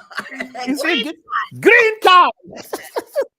You didn't even know, but just following the percept that you received in the moment to take that card over there. 2 things I want to say about the tier and the terrace. And I learned this the hard way, but I really hope people are present to hear this. So y'all take a breath and stop chatting for a moment. You are never clearing for the level that you're on. You're always clearing, healing, growing from the level that you come from. So people get here and they think, I've done 12 workshops and I have 8 crystals and I did Dr. B's program and I only eat avocado and almond seeds and, I bathe with apple cider vinegar. That's where I'm at. So my life should be looking different. But at there, while you're eating them seeds and doing that cleanse that's not what you're clearing. You're clearing the issues from the terrace below you. And where you were then, what you thought then, what you felt then, what you did then is going to meet you here, and you have to clear it with the information you have now that you didn't have then. But we seem to think that because I'm here and I'm doing these things, that certain things have to happen. But you're not cleaning this level. You're cleaning this level. For an example, let me give you an example. So, bad credit, because that's the number 2 disease in the country right now. Woo! Bad credit. And so you join the little program, the credit cleanup program, and you're making your payments and you're doing them on time and you're doing everything that you are supposed to do. and you got a little raise, and then bam, here comes this thing from 8 years ago. You ain't heard from them in 6 years, and now they're back threatening to ruin your credit. And you're like, damn, I'm doing everything I can. Why is this here? Why? Because it's not from where you are now. It's from where you came from. When you thought you didn't have enough money, when you thought you couldn't pay it, when you got mad at the service so you didn't pay it. Whatever that thought is associated with that debt, that's what you're going to clear at this level. Not you didn't. Does that make sense, Dr. B? Am I making sense? So it's because so very often we think that because I've cleaned up my life and my mind and the boo bop boop bop, and this should be happening. But what did you leave behind you on the terrace beneath you? That's what you got to clean up with what you know now. With what you know now, you've got to clean that up. So I say that because so many people get discouraged when they think, you know, I've done this workshop and I've done this and I'm taking this and I'm doing that and things ain't getting no better. They are, but you're not clearing where you are now. You're clearing where you came from. And as you go up higher, you're going to have to clear the stuff that you left behind. So that's why, you know, 19 books, you know, 8 to 9 years on TV, a school of the I'm still clearing impatience. Isn't it interesting? You know, I wasn't born in the hospital. I told you this. I was born in a taxi cab. I couldn't wait till we got to the hospital. They was taking too damn long. I was trying to get here because I knew something exciting was going to be going on. So I got born in the taxi cab, ruined the taxi cab, and my parents got sued. I heard that story all my life. You've been a problem since you was born. You was born in the taxi cab. You didn't even wait till we got to the damn hospital. And they sued us. They sued us, you know. And so I spent a lot of my life cleaning up other people's mess because I've been a problem since I was born. I spent a lot of time in my life thinking that what I want to do is wrong. It's not right, you know, because I was a problem since I was born. I've also spent a lot of time being way ahead of myself. You know, some people are on the leading edge, some people on the cutting edge, some people on the bleeding edge.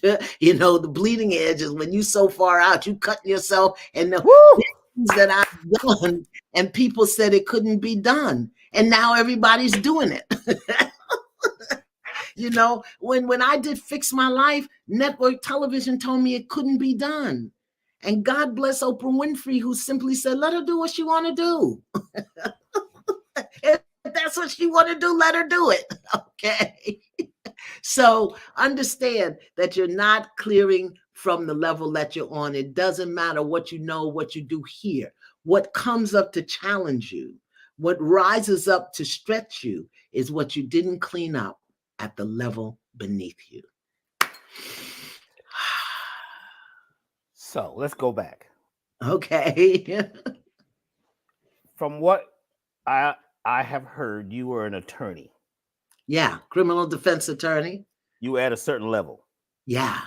How did it happen that you end up being the speaker, the writer? How did you move to that next level? What? Give us the story. Okay, we having story hour today. That's what we call it, story hour. Well, number one, I'll tell you the end, and then I'll tell you the beginning.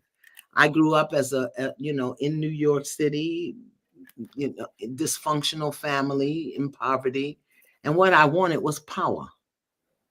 I wanted to be powerful. I said I wanted to be powerful. Okay, take that, put it on a sticky note, stick it on the refrigerator. I went to Medgar Evers College in Brooklyn, New York.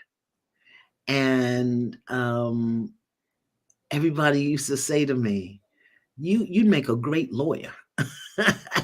You'd make a great lawyer. Oh my God. You know, through my speaking ability, my speech teacher was Dr. Mary Umalu.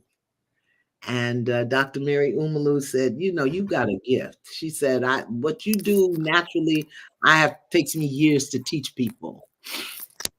So when I was getting ready, I went to college at 30 with 3 children who sat in a hallway outside my classroom.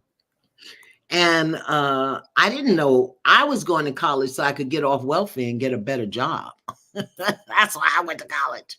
But in my subconscious mind, I'm looking for power. Remember, that's the sticky note on the refrigerator. Vision. That's like a vision note.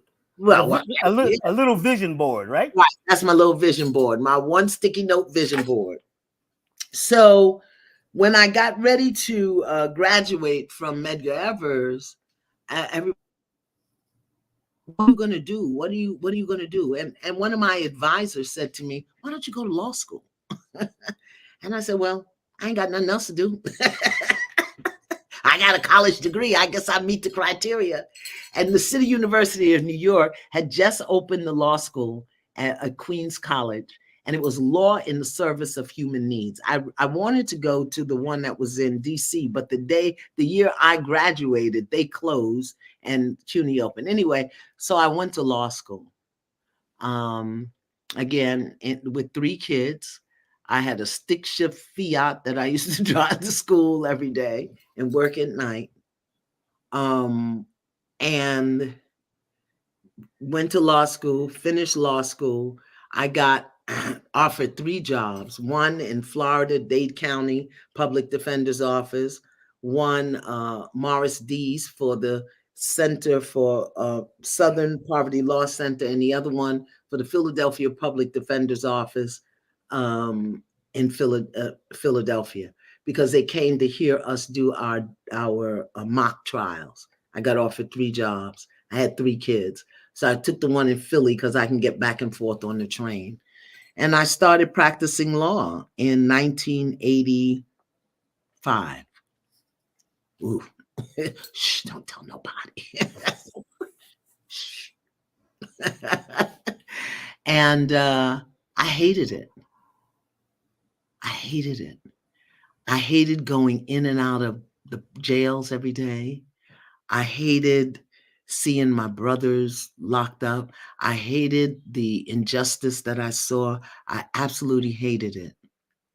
And so I had to get on one of my prayer watches and say, why are you here? Why are you here? Why are you doing this? And I remembered the sticky note, because I want to be powerful. I want to be powerful. And I don't care who you are on this planet. Every powerful person has 2 things, a doctor and a lawyer. The Pope got a doctor and a lawyer. The president Putin got a doctor and a lawyer. The lawyer got a doctor and a lawyer. The doctor has a doctor and a lawyer. I wanted power. I ain't care nothing about the law. And so I said, okay, now what am I going to do? Because I've spent, $57,000 getting it, and I got this student loan and 3 kids. And I put my kids through enough. And so I took the bar exam and failed it the first time. Now I'm really jacked up, because if I don't pass the bar exam, I can't practice. And so I just started praying. What am I going to do? What am I going to do? What am I going to do?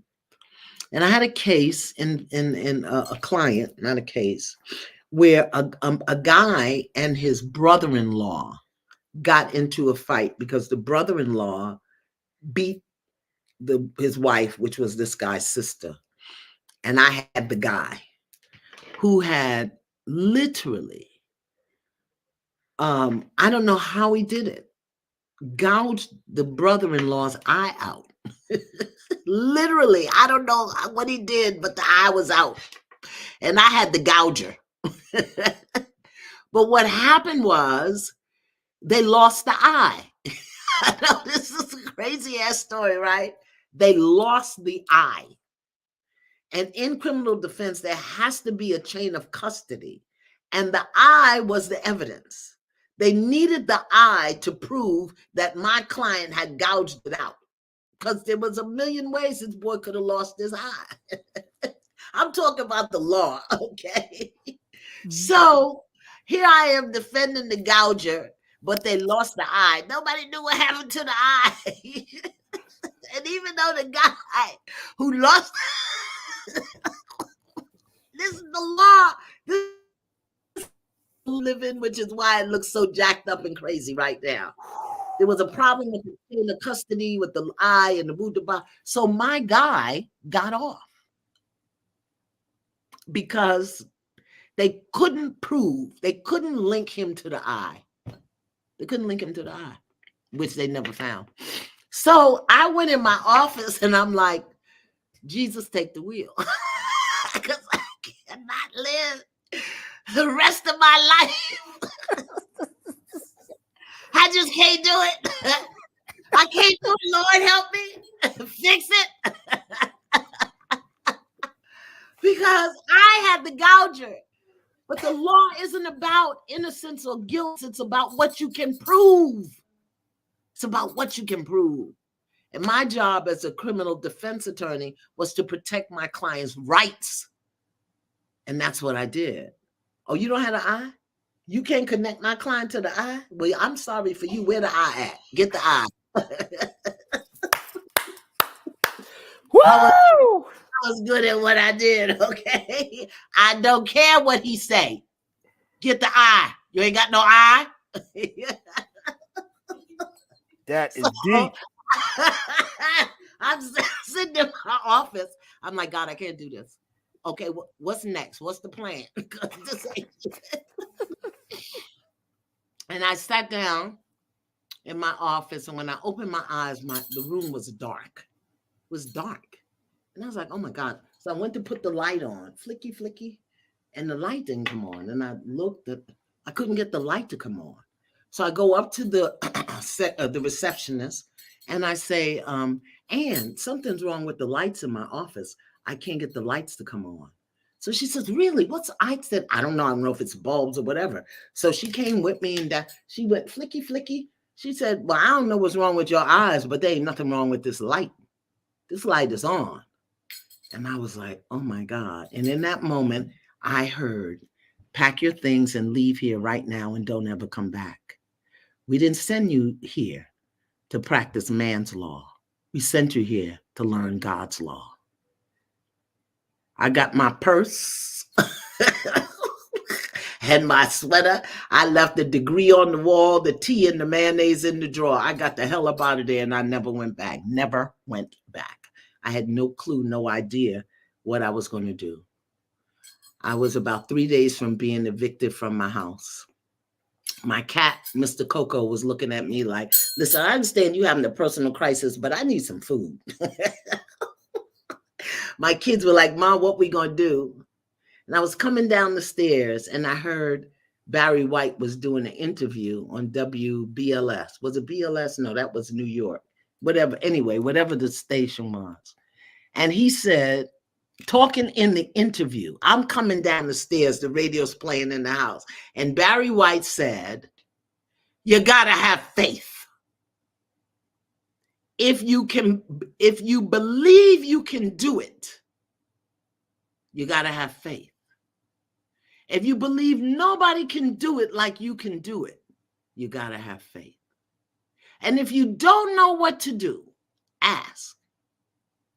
I said, okay, is Barry talking to me? So I came down the stairs and I said, God, what is it that you want me to do? I tell you no lie, 20 minutes later, my phone rings. It's a friend of mine that I used to work with at the law office. And she says, weren't you on public assistance at one time? I said, yeah, when I was in New York. She said, well, there's a program here. They are training women to get off public assistance and go into the work world. And they need a life skills teacher. Would you be interested? I said, are they paying? She said, yes. I said, I'm interested. And that's how it started. I started training women coming off of public assistance, life skills to get a job. And the workbook that I created for them became the first book that I published, Tapping the Power Within. So that's how it happened. I published Tapping. I got a call to write Acts of Faith. After acts of faith, it was the value in the valley and faith in the valley. I never set out to be a writer, a teacher, or anything. Here's what I did in the moment, in the flow. I said, God, what do I got? What would you have me do? Barry said, if you don't know what to do, ask. I said, God, I don't know what to do. What would you have me do? And one thing led to another. One thing led. I was already a priest. I was already a minister, but I knew that I wasn't, Sunday morning church material, because I would then beat the damn ushers to death by now. Because I'm impatient. I don't have time for foolishness and gossip and wahala. I would have beat my ushers, my deacons, everybody, because I'm from Brooklyn and I used to fight. I fight, I had to give it up, but I used to fight. I beat your ass and dare you to bleed. So people don't know that side of me because oh, wow. So that's the story, Morning Glory. So 19 books later, incredible. And it's something you said earlier, like a lot of people don't know a lot about me because I don't talk about it. That's they can find it in most of the books, but in this moment right here, right now, I'm coming to be a bridge to take you from where you are to where you want to go. And the fact that I've practiced law, the fact that I've been on welfare, the fact that I'm divorced 3 times, twice from the same man, the fact that I was sexually violated and physically abused as a child has nothing to do with the fact that I have mastered spiritual technology and I can give you what you need today. That is his story. And it's valuable because it's contributed to who I am. But I don't need to tell you that to validate who I am in this moment. And either you want what I am right now or not. It's your choice. So, it's interesting when you are sending packages from one country to another country, there's all these tariffs that have to be paid. There's like dues, you got to pay people. You got to, you know what I'm saying? You're building a house, you need a permit, you got to pay people. So in life, we are paying, right, or dealing with things that are actually going to be the foundation for us to get to the next level. So having patience and being ready to put in the time, right? And also, like you say, having a sticky note. Because I used to go to people's houses and they had a vision board where it confused me. I'm like, what do you desire? All of that. No, it's too much. Put one thing, one thing on that board. And power is powerful. Because power is different than force. I love the book Power versus Force. Power versus Force. David Hawkins. Please get those books, Power versus Force. And it talks about what is power, which is leading you into being more free, using what you naturally have versus forcing, pushing, trying to push your stuff on everybody. Or, that's where that narcissism thing comes from. You know what I'm saying? And all that. But we realize, and I think the stories that we're talking about today are about us being able to put in and sacrifice at a certain level, letting go so that you can now get to the next level. So sometimes you feel like it's taking too long. I've been working hard all my life. And I said, well, how old are you? I'm 28. All your life ain't that long. Even if you're 50, you're still a child because 70 is middle age. Technically, 70 is middle age. I know. You see what I'm saying? Well, I used to, every once in a while, I would take the children to the playground and I get on the swings and they'd be like, oh, wait a minute. You gonna get on the swings? I says, if you don't get on the swings and play, you begin to age. Right. You got to play, but you also have to be ready to put in the time and pay the dues. Do what must be done and not listen to what other people are telling you that you can't do and what you shouldn't do because they're not you. But I think that these stories, especially what you're telling about your life, could apply to anybody. Yeah. It does apply to everybody, Dr. B. Nothing is new. My story is my story, the details of the story, but the lesson, you got the inspiration to green card, and I got the inspiration by, oh shit, the lights ain't coming on. Let me get up out of here. It's the same story, different details. Unfortunately, we get caught up in the details. We get caught up in the details, and people think that, first of all, it's your mission, it's your purpose. I am walking in my purpose. And that's why I say, either you want who I am or not. Not that you want what I do, you want what I got, because what I do and what I got, I'm bringing it as who I am. And I'm not for everybody. I really am not. I'm real clear. I'm from Brooklyn. Last week, I don't know if you saw it, I did this whole series of playful videos. One where my feet was hurting, and one where I had sunflowers in my head, and another one where I was just dressed up, right? And people were shocked. People were shocked. Some were horrified that Auntie is doing this, because they want to put me in a box. No. Yeah, you have to play. You have to have fun. So everybody has their story. But you know what, Dr. B? How you tell your story. Yes. How you told your story.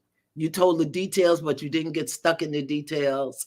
And in the middle of your story, your perception shifted and you saw that back porch. And damn, that's my recording studio. Yes. And it didn't matter that the people were copulating on the floor, that the diapers were in the kitchen. It didn't make any difference. And you were willing to go in and do the work. That's just like when I bought my house. It was from the 1980s. It had a turquoise bathroom. It had a vinyl floor. It was just but God said it was my house. So I didn't have a house. I'd rather have that house with the turquoise bathroom and the pink tile in the kitchen than no house. And then when I got in the house, Oprah gave me renovations as a Christmas present. It's good to have good friends like that, but also you got in rent free for 2 years. What happens is, and I could be very wrong about this, is that we get through the table of contents. That's the setting up of the lesson.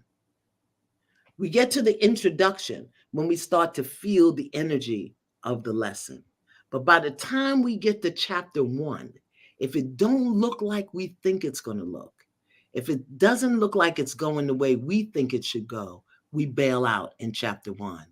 God is still writing a story, but we done took control of the pen. Okay? So we got to get through chapter 1 and chapter 2 and chapter 3. And some chapters are hard. And we have been made so codependent in this society. We're raised to be codependent punks. I'm not talking about you. I'm in it. Codependent punks looking for somebody else to do for us what we need to do for ourselves, whether it's Jesus or the president or Congress or whatever, somebody else to do for us what we need to do for ourselves. And if it's not coming fast enough for us, then we think it ain't coming at all. We're codependent. We are programmed and conditioned, and we forgot that we're built whole, one with God, source creator. That's why I said there's nothing my holiness cannot do. But because we're codependent, and because we're spoiled, and because we want it easy, and because we're addicted to this thing, we don't want to do the hard work, Dr. Woo. We don't want to do the work. You know why I can work? Because when I was 5 and 6, and my grandmother was scrubbing floors and toilets and cooking food for white folk to feed me and my brother, I had to get up on Saturday morning and go with her to Mount Vernon or wherever she was working at the time on the train, and stand on a box and iron napkins and pillowcases and shirt collars. That I had to put towels that she wrapped on my feet and scrub the parquet floors, that I had to wash my clothes on a scrub board, hang them up, starch them, put them in the fridge, and then dry them. That's the kind of work I did. People don't want to do that now. Talking about buy that because you don't have to iron it. Your ancestors got pig feet to eat for standing still in the same place for hours ironing somebody's clothes, and you think it's a privilege to wear wash and wear. That they washed the one dress they had.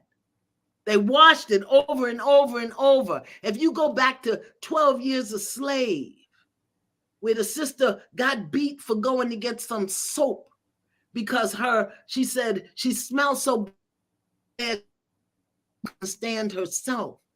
And she got beat for going to get soap, walking. And we always look for the easy way out because we've been conditioned that way. So stop looking at your story as an excuse for you to be codependent, for you to be less than, mediocre. Be willing to do the hard work, whatever it is. If it's ironing your shirts, if it's making your juice from scratch, if whatever it is, stop looking for the easy way out, because that strips you of commitment. It strips you of tenacity. It strips you of the things that make you strong when times get hard. Have I said too much, Dr. B? You never say too much. And you mentioned wash and wear clothing. Everybody wanted to get these wash and wear. Did you know that was made out of polyester and plastic, polyvinyl chloride, these chemicals that are actually killing people that are in their clothes? There's plastics, particles in the clothes that we want, and they're cheap. You know what I'm saying? Go get this, and all you got to do is shake it out and put it on. Yeah. So, because a lot of folks, today, like you said, there's a laziness factor where they're not willing to put in what it takes. They're not willing to pay the taxes or the tariffs of their life and do what must be done to get to that next level. And they want to just punch that phone up, you know what I'm saying, and just do something quick. But, that's that flash in the pan thing. If you take time and really and you get a skill that nobody else has, you see, a skill that each person here is totally unique. Yes. Totally unique. Even no two fingerprints are the same. So as we're listening to this, apply it to your life, because our lives are your lives. When we get out of I and me and get more into we, we're all connected. We're all in oneness together. When you allow yourself to be your best self, give yourself permission and stop looking for a permission slip from somebody. You know what I'm saying? Can I go to the bathroom? You know what I'm saying? I'm supposed to be in the bed by 9 o'clock, because no, if you have an energy in you that says you're about to be creative, or if you just let creativity happen without calling your friend, I got this idea. What do you think about it? I'm thinking about doing a book. Girl, you better not do no book. You know how hard it is to do a book? Your uncle's friend's brother, he died writing a damn book, had a heart attack. You just get a lot of your what you call friends, right? They will actually, and your family will talk you down from looking up to another terrace, from moving to another place. And they say, that ain't in your DNA. Somebody told me what was in it. How you know what's in my DNA? When I got that house that I'm telling you about earlier, do you know that is the house where I ended up becoming a record producer and did some of the first hip hop records in Southern California? In that house.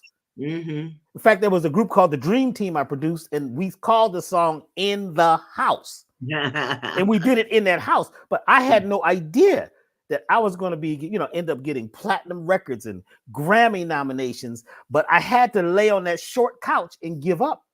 Yeah. And then I had to be aware and breathe. So a lot of times there's gifts coming to us that we need to just allow to happen and get out of your head.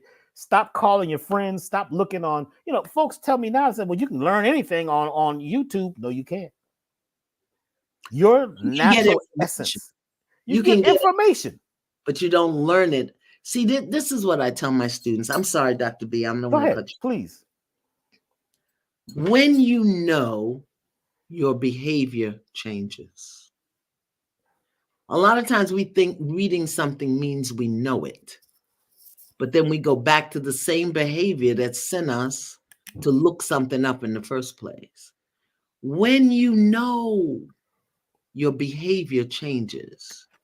When you know how powerful you are, you stop doubting yourself. When you know that God is right where you are, there is no spot where God is not. God, source creator of your understanding. then you don't doubt and you don't worry. When you know that your ancestors are cheering you on, you got a whole cheering team with pom poms and everything, right behind you, because you are bringing to life the things that they could only vision. When you know that, your behavior changes. But Dr. B, we got to stop being enslaved to the conveniences. People laugh at me because I buy my own groceries. I go to the grocery store, I buy my own groceries. I do my own laundry. I wash it. I have somebody that irons it simply because I don't have the time. I don't have the time. But I iron my clothes sometimes. Because just because I've reached a certain level of of success in my life, I'm not going to turn my life over to other people. My grandmother scrubbed toilets and floors for me to be free, and then I'm going to turn my life over to somebody so that I can have more time for what? For who? So we're going to have to really kind of reassess how we are moving, how we are squandering our power. That's a question. Just ask yourself that. How am I squandering my power when I do this? When I don't do that? How am I squandering my power? I'm in the middle of a transition right now. I've never been 70 before, ever. in this body, in this body. So I have to my being is being transformed at many levels. And so one of the directions that Spirit has given me was get rid of all of them books. Because I'm a book whore. I confess I'm a book whore. Wow. I got 3 libraries in my house. But in my office, I have so many books. And the way that they've shared it with me is we can't pour into you what we're pouring in, because all of those books, that's energy. Those are words and they're in here and we can't get in. And you're not reading them. You can keep this. Everything else has to go. Okay. And so I'm traumatized. But when I look deeper, it wasn't just getting rid of the books, it's letting go, period. Okay, Miss Iyanla, you got some issues around surrender and letting go at this level. You know how to do it when you're 40. You know how to do it at 50, 60. Now, what does surrender look like when you're closer to death? What does it look like? So I said, okay, I can't throw these books in the garbage. Y'all are just, what am I going to do? And so my assistant came up with this concept. We're having an event in August. She said, we're going to get 3 different size bags. We're going to get a small bag for $5, a medium bag for $15, and a big bag for $25. Take all the books and put them out on the table, and people buy a bag, and however many books they can get in their bag, they can have them. So Wow.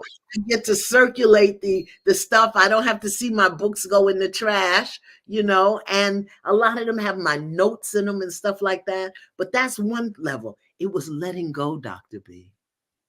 Being totally obedient and letting go. So I'm being gentle with myself. I'm pack 1 box a day because I can't just go in, and that's another thing in your healing, beloveds. Be gentle with yourself.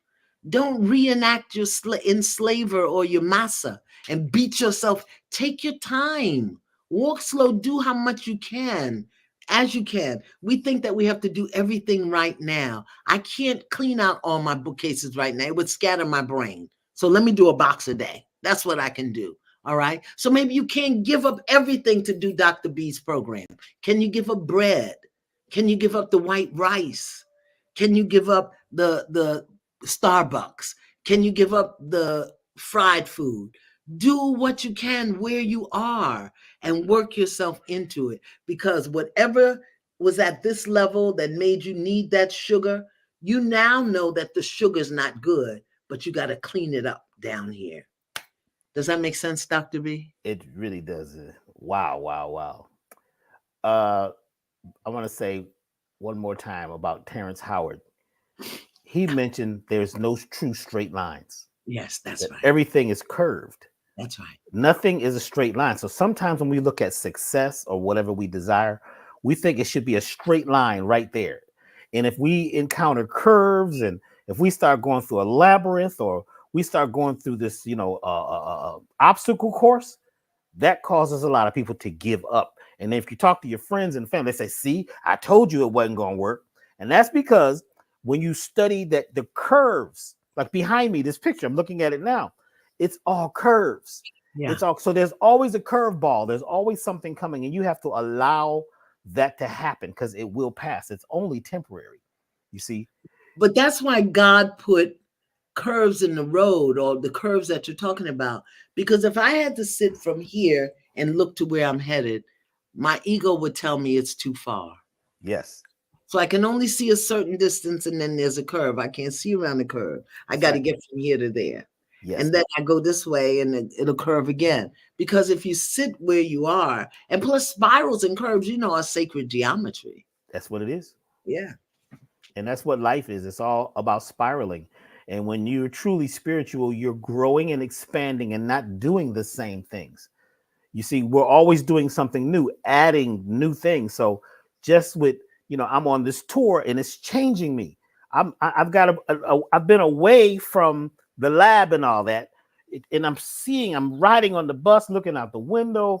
I'm on the stage and it's changing, and I'm expanding and spiraling. So everything shifts when you make a shift. Yeah. So never give up. Never stop shifting and changing and allowing yourself to be your best self. And even if you slip 10 times, that's not the end. Keep going, because practice is course correction. Yeah. 90% of every journey is course correction. And what we're doing right now is we're on course correction, even with this podcast or whatever you call it. We're involved in course correction. Yeah. And I know that you've got to go because we're a little over the 2-hour mark. And I'd like to ask the question. Okay. We talked about doing a certain amount of these. Would you like to do another? Dr. B, absolutely. You tell me when and where. Well, we'll talk later. Let me say this. I think that, I'm an elder. I'm not going to call you that unless you own it for yourself. But I think that it dawned on me earlier that we are a beautiful demonstration of men and women talking. Yes. You haven't talked over me. I think I only talked over you once because of the lag. A man and a woman having fruitful conversation. I'm not challenging you. You're not challenging me. I'm not making you wrong. You're not making me right. I don't see that too many places in the world today. Yes. So for whatever reason, God has called us together to do this, and we can talk about topics, subjects. Maybe one time we can ask people questions. I think it's powerful. I really think it's powerful. I want you to bring Billy on with you. Wow. Okay. That we're working on that actually right now. And I actually have a couple surprises for you coming up soon. So there's been a lot of conversation about how we're all going to work together and bringing that, the yin yang or yin yang thing to the forefront. Yeah. So because we just started touching on the tare, or actually we didn't even touch on the tare. We talked a little bit about tariffs. Yeah. But the tare and Yeah. what the tare is about. We're talking about TARE and how that is a reset. So let's get into that next time about these resets in life. And sometimes you have to stop the course that you're on. Like you said, look back. How did I get here? You see, how did I get here? You see, before we move forward. And sometimes that means tearing away from friendships and relations and old ideas. So let's plan to do this again. Yes. And until we're till we feel we're just gonna let it keep growing and spiraling and let the wind blow us. So we will know when it's complete. Beautiful. We'll know. And I'm going to send you lots of light and love on the, and please tell Kemo, give him my greetings. On that tour, I want your bunk in your little cubby with the curtains to be filled with divine light. You know what? You've got your oils, right? You got some lavender or Let me tell something. you something. They're gonna have to get rid of. See, they might as well just give me the blankets and stuff because I've got lavender all over. I got geranium. I've Uh, sprayed yarrow formula oh, in the bus. You know, it's like, what are those smells? What is going on? I got, what do you call it? Oregano spray, everything. Because yeah, I said, well, everybody's going to get this sucking up through the air conditioning. Like, well, what is right. that? So, right around bedtime, I sprinkle a little bit of lavender. Everybody says, oh my God, I slept so good last night. So I'm on the road as the medicine man, Yeah, right? right, right. And Kev says, this wasn't about you just coming to play some drums, He said, this was about this whole thing. And we're talking like he's waiting on me to go to dinner now. It's just he Okay. and I just talking about life. And, Yeah, like we said, we're not talking over each other and we're teaching each other about love and about patience and beauty and being thankful for this yeah. particular time. I'm thankful for you and this connection after so many years of watching you, seeing you, and now, connecting with you. This is a beautiful thing. And Yeah. for the people out there, start connecting. We have to start, dealing with other people, coming together with people of like minds and building. You see what I'm saying? Whether let's say the guy, he eats pork chops. So he's got great ideas, but he eats pork chops. So you're not going to work with him. So this is like, now you're back into religion again. You know Right, what I'm saying? It's right. about us coming together and being at this place where we're all trading and merging and emerging together. Yeah. This is how we elevate. This is how we elevate. So I'm I so have grateful. I have friends in my life who love and support me, who eat bacon, who I Yeah. help, my best friend in the world, she don't know nothing about half the stuff I know something about. But when I'm got a challenge, she the first one I'm calling because she's a prayer warrior. She know the watches and the hours and the words and everything, and she knows the law. So we've been. That's one of the tricks. The againstness. The Yes. againstness. Yes. Right now it's Putin against Ukraine and the Jews against the Hamas and the men against the women. It's a trick. It's a Sure trick. is. It really is. So we got to start looking at things differently. Looking at things differently. So it's Yeah. been a joy, Dr. B. Enjoy your tour. You got how Yes. many more cities you got to do? Well, we're doing one more. He's going on. I said, he says, man, look, we only gonna have you out here for a few days because you ain't used to this. We know you got to get back. So I'm doing the one at the Count Basie Center tomorrow night. Today we have a day off. And go check out. He has a song called "Put a Woman in Charge." Kev Yeah, Mo. Please go listen to this song. And he's talking about all the problems in the world could be solved if we just put a woman in charge. in charge. We Yeah. see what the men have done. So go check that out. Kev Mo, Kebmo, put a woman in charge. And this is a beautiful journey. We're on a spiritual journey. And just, so much love to you and your ancestors and where you come from. I am so delighted to be in this place with you, sharing this information. So we'll let the folks know. Please get on our email list at elevationtime.com. And, I'm going to let you go and I'm going to stay on. So those of you who can stay on for another 10, 15 minutes, I'm going to give you some announcements about things that are upcoming. How can we Okay. find you? What's going on? Do you have anything to announce? Iyanla.com. I'm going to invite you to my family reunion where all of my classes, people don't know I have a school. And Really? I have a whole institute. That's where we do our personal development program, our coaching, our ministerial program. So we're having a family reunion August 1st to 4th in Leesburg, Virginia, an old-fashioned barbecue, three-legged race, potato sack, tug of war, fun, Saturday night dance party, Sunday morning service, family reunion of all of the families that have been created through the Innovisions Institute. So you can get all of that information at iyanla.com and also our personal development program for those people who are really ready to do some work on just stepping more fully into your power, into your truth, into reality. not from a religious perspective. I don't care if you're a Christian, a Jew, a Gentile, a Muslim, a Yoruba, a Nakan, a Voodooist. It doesn't matter to me if you're in good relationship with yourself. And the beauty of COVID, we used to do 2 years in person, and COVID shifted it. So everything is online. So we have students from around the world. Our next class goes in October. Our coaches, I think, go in September. So anyway, go to Iyanla.com, Iyanla Vanzant University, and you get all the information. And Dr. B, I want to thank you. Just like you've been watching me, I've been watching you for years, and I always be cracking up at your jokes. Well, they're not jokes. They're truth Your and points of view. perceptions, your and the way that you present them. And I thank you for being a powerful demonstration of what a self-aware, God-connected man looks like. And I appreciate the fact that you're open and welcoming to everybody. I never see you judge. I rarely hear you say, don't do this, don't do that.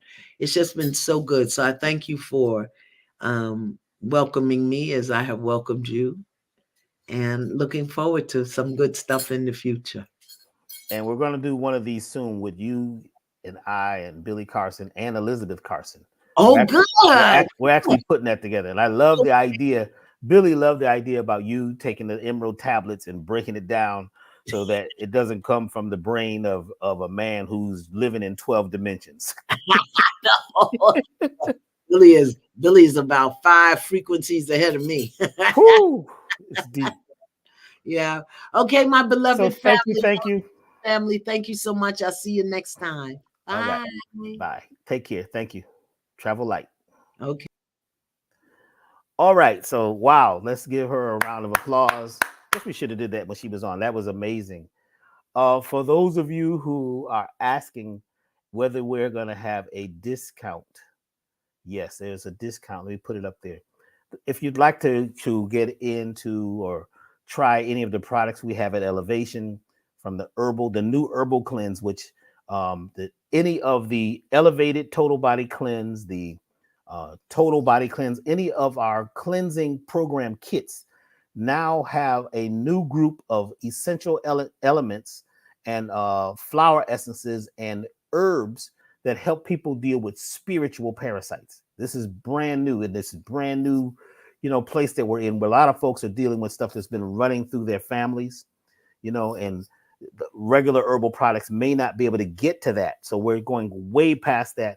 And that's the total body program, the elevated total body program, or any of the kits for detoxification of parasites that are at elevationtime.com. So go to elevationtime.com. And if you use the code, the discount code is transformation. And actually, wait, I did it wrong here. It's not going to be, is it Monday? Yeah, Monday at midnight. That code will be good. So you can receive 90% off of anything in your cart up until Monday at midnight. And you're investing in yourself. So do that. Invest in yourself. And, whatever you put in, say, return 1,000-fold, and things will come back to you. Also, the Forbidden Conscious Awards. Go to Forbidden Knowledge, the number 4, biddenknowledge.com. And up, I think it's the 3rd through the 5th of August is the Forbidden Conscious Awards. You can go if you'd like. It's going to be at a beautiful location in, it's actually the 2nd annual Forbidden Conscious Awards. Beautiful location in Florida.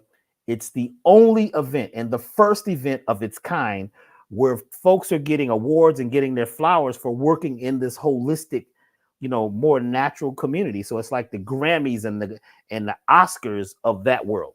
So I would like to thank Billy Carson and Elizabeth Carson for putting something like this together so that we can, give love and respect. And this year I have been nominated in the spiritual leader category. So if you feel that, if you'd like to vote, go to forbiddenknowledge.com. I thank you in advance. And you have to vote for every category. So if you don't know, folks, just pick what you feel. Go with your gut.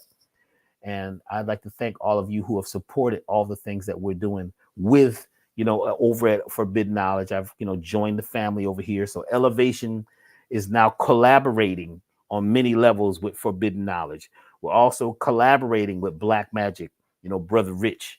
So there's a lot of events coming up that we're involved with. And it looks like on the 11th, Brother Rich is having I'm not sure what it is, but he asked me to come speak and to play the drum and do a oneness meditation, which I also am going to do at the awards. I'm going to be opening. I've been asked to open the awards with a oneness meditation, a musical vibration, and I'll be doing it again a few days later with Brother Rich.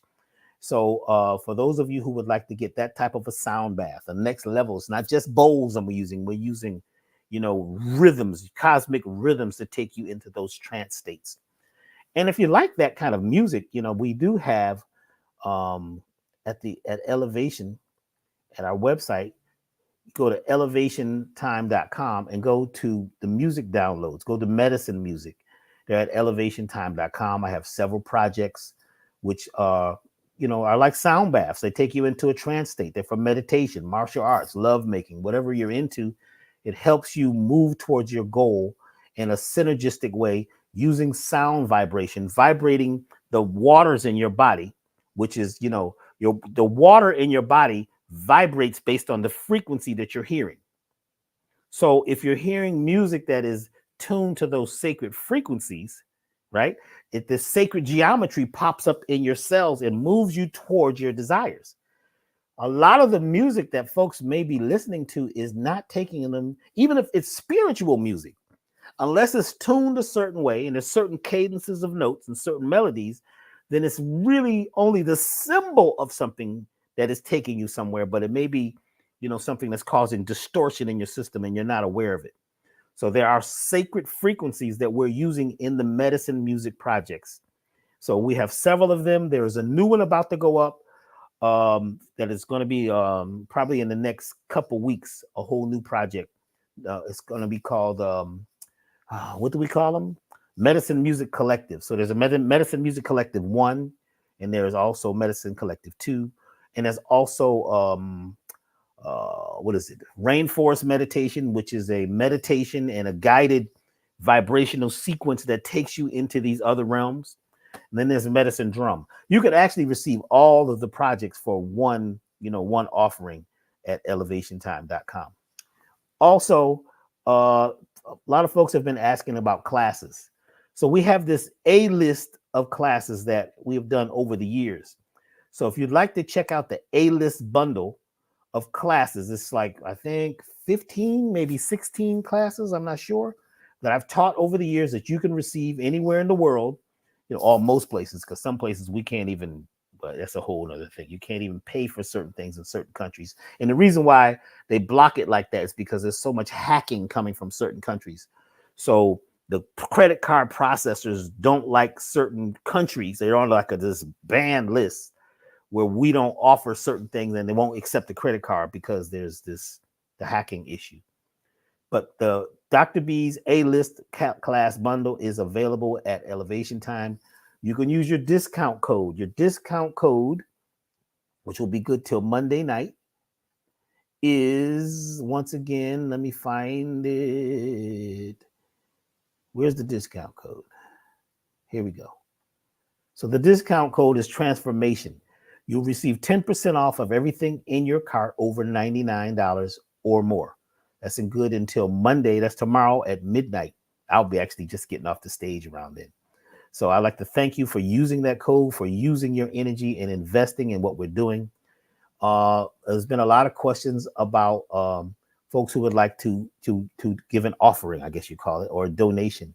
So when you go to elevationtime.com, there's a button on that page for, depends on what device you're on, that you can donate. I want to thank all of you we've been getting some really generous donations lately that help us do this thing where we're helping people find themselves, helping people build and elevating life. We're very thankful to all of you who have invested in yourselves, those of you who are investing in, whether it's products, services, or fasting or cleansing or detoxification. There's so much out here right now, but investing in yourself, even if we're not saying you have to, it's not what we're doing, it's what we're all doing as a spiral community. So there's many offerings out there. Go with what you feel best. Go with your gut. And please join our email list at elevationtime.com. Elevationtime.com. Join the email list so you can hear about the classes and the workshops like this. Which is actually like not a class, but this talk that we had today. You'll be getting the alerts to know what's coming up soon. We've got a lot coming up for the next 6 months. It's amazing the transformation that we're going through here at Elevation. And it's all for all of us. We all are a part of the Elevation Spiral community. So I'd like to thank you all for being here today. Once again, if you would like to go to elevationtime.com, there is a discount code for the cleanse. There's the total body cleanse. There's the elevated total body cleanse. It deals more with superbugs like toxoplasma, which is a whole other subject, and some of those things that actually are controlling our mindsets. That's a whole other kind of parasite.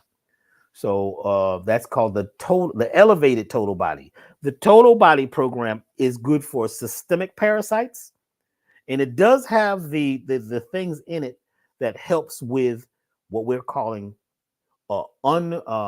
spiritual parasite, or there's another name that we've been using, or ones that you can't touch, you can't feel them. You see what I'm saying? Non-physical, that's the name. Non-physical entities or parasites, we're now dealing with those with our new program. So I'd like to thank you all for investing in that. Thank you for investing in yourselves. And tomorrow night, yes, I'll be on the stage over in New Jersey, and I'll be coming back more to travel with Kebmo and others. And there's a bunch of new projects, music projects that we're working on, and a whole new season of not Ask Dr. B, what's it? Sirius Vibes with Dr. B. Go check out Sirius Vibes. It's online, Sirius Vibes with SIRIUS, where I'm interviewing music people that have a concept and a direction that helps people grow. And I will be interviewing very soon Kebmo and a bunch of new people on our podcast called Sirius Vibes with Dr. B. There's 9 up there now if you'd like to go and check those out. 9 that we've already done. They're in the can, you see. So please go to our YouTube channel and, like or make comments or, subscribe, because subscribers is what builds this channel. And as we build this channel, it builds a community. It builds a commune. From community, we move into commune. We can communicate, come together in one. I'd like to thank everyone for being your best self, even when things look hard.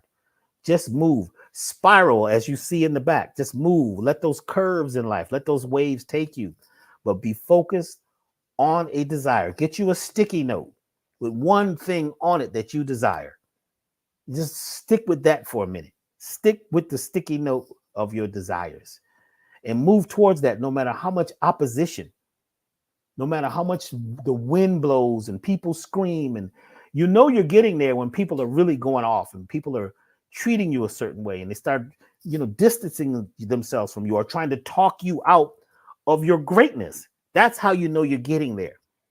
You're getting there when you're going through physical pain sometimes and you're down and out, and you're like yesterday. I was, when I woke up, I was crying, and it wasn't a bad cry. It was a good cry because I looked at my whole life and I was looking at how thankful I was for being here at this time in this place.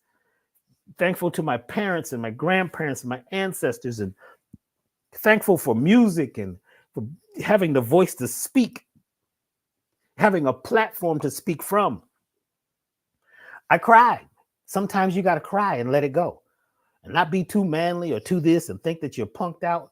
Crying, those are the tears that you're letting go of the connection, or you're being grateful and celebrating. I'm celebrating life right now. And I'm glad that we're all celebrating together. So right now, let's all clap and celebrate this time. Celebrate this podcast. Celebrate, clap. It's all right. Let it go. Because when you celebrate, you vibrate yourselves. And that's when the universe knows that you got it. And the serotonin hormone kicks in. And when you celebrate, Serotonin kicks in, which says now we desire more celebration. So you'll begin to attract more when you're thankful for what you have, even if it was challenging, even if it was tough times, even if it was hard and painful, and you've been through all those things that have built you and helped you get to the place you're at. Celebrate each level. Celebrate no matter what it is. Get out of your mouth and stop talking about other people and judging others. Mind your business and business your mind. Mind your business. Get out of other people's business. They didn't, unless it's your business to be in other people's business. Find yourself within yourself because everything is within you. We are whole deep down inside. Everything is already in the vessel. Thank you very much. You've been a wonderful group of people. We're all together here. We're all going through it together. So celebrate yourself. Take today, the rest of this day, go ground and clap and scream and say something and do something. And I want to say it one more time. I got to look at the exactly how Kebmo said it. This is so powerful. And we're going to leave with this. This is a statement that is just, it's said so eloquently as he whispered in my ear going on stage. He said, if you feel like you need to play something, don't. When you feel you don't need to play something, then play. Wait for the space to inspire you. Wait for the space of inspiration to inspire you. That's when you move. Be inspired. Be a part of the spiral. Grow and expand. Grow where you are. As my friend, Brother Eugene from Grow Where You Are. Check them out. Grow Where You Are. Check out his books too. Very good. Grow Where You Are. When you grow from the place where you are, you begin to move forward. But you've got to look towards your desire. Have a goal. Move towards the goal. Become goal-minded. Thank you very much. Much love to you all. Travel light. Become the light. Talk to you soon. Much love. Thank you.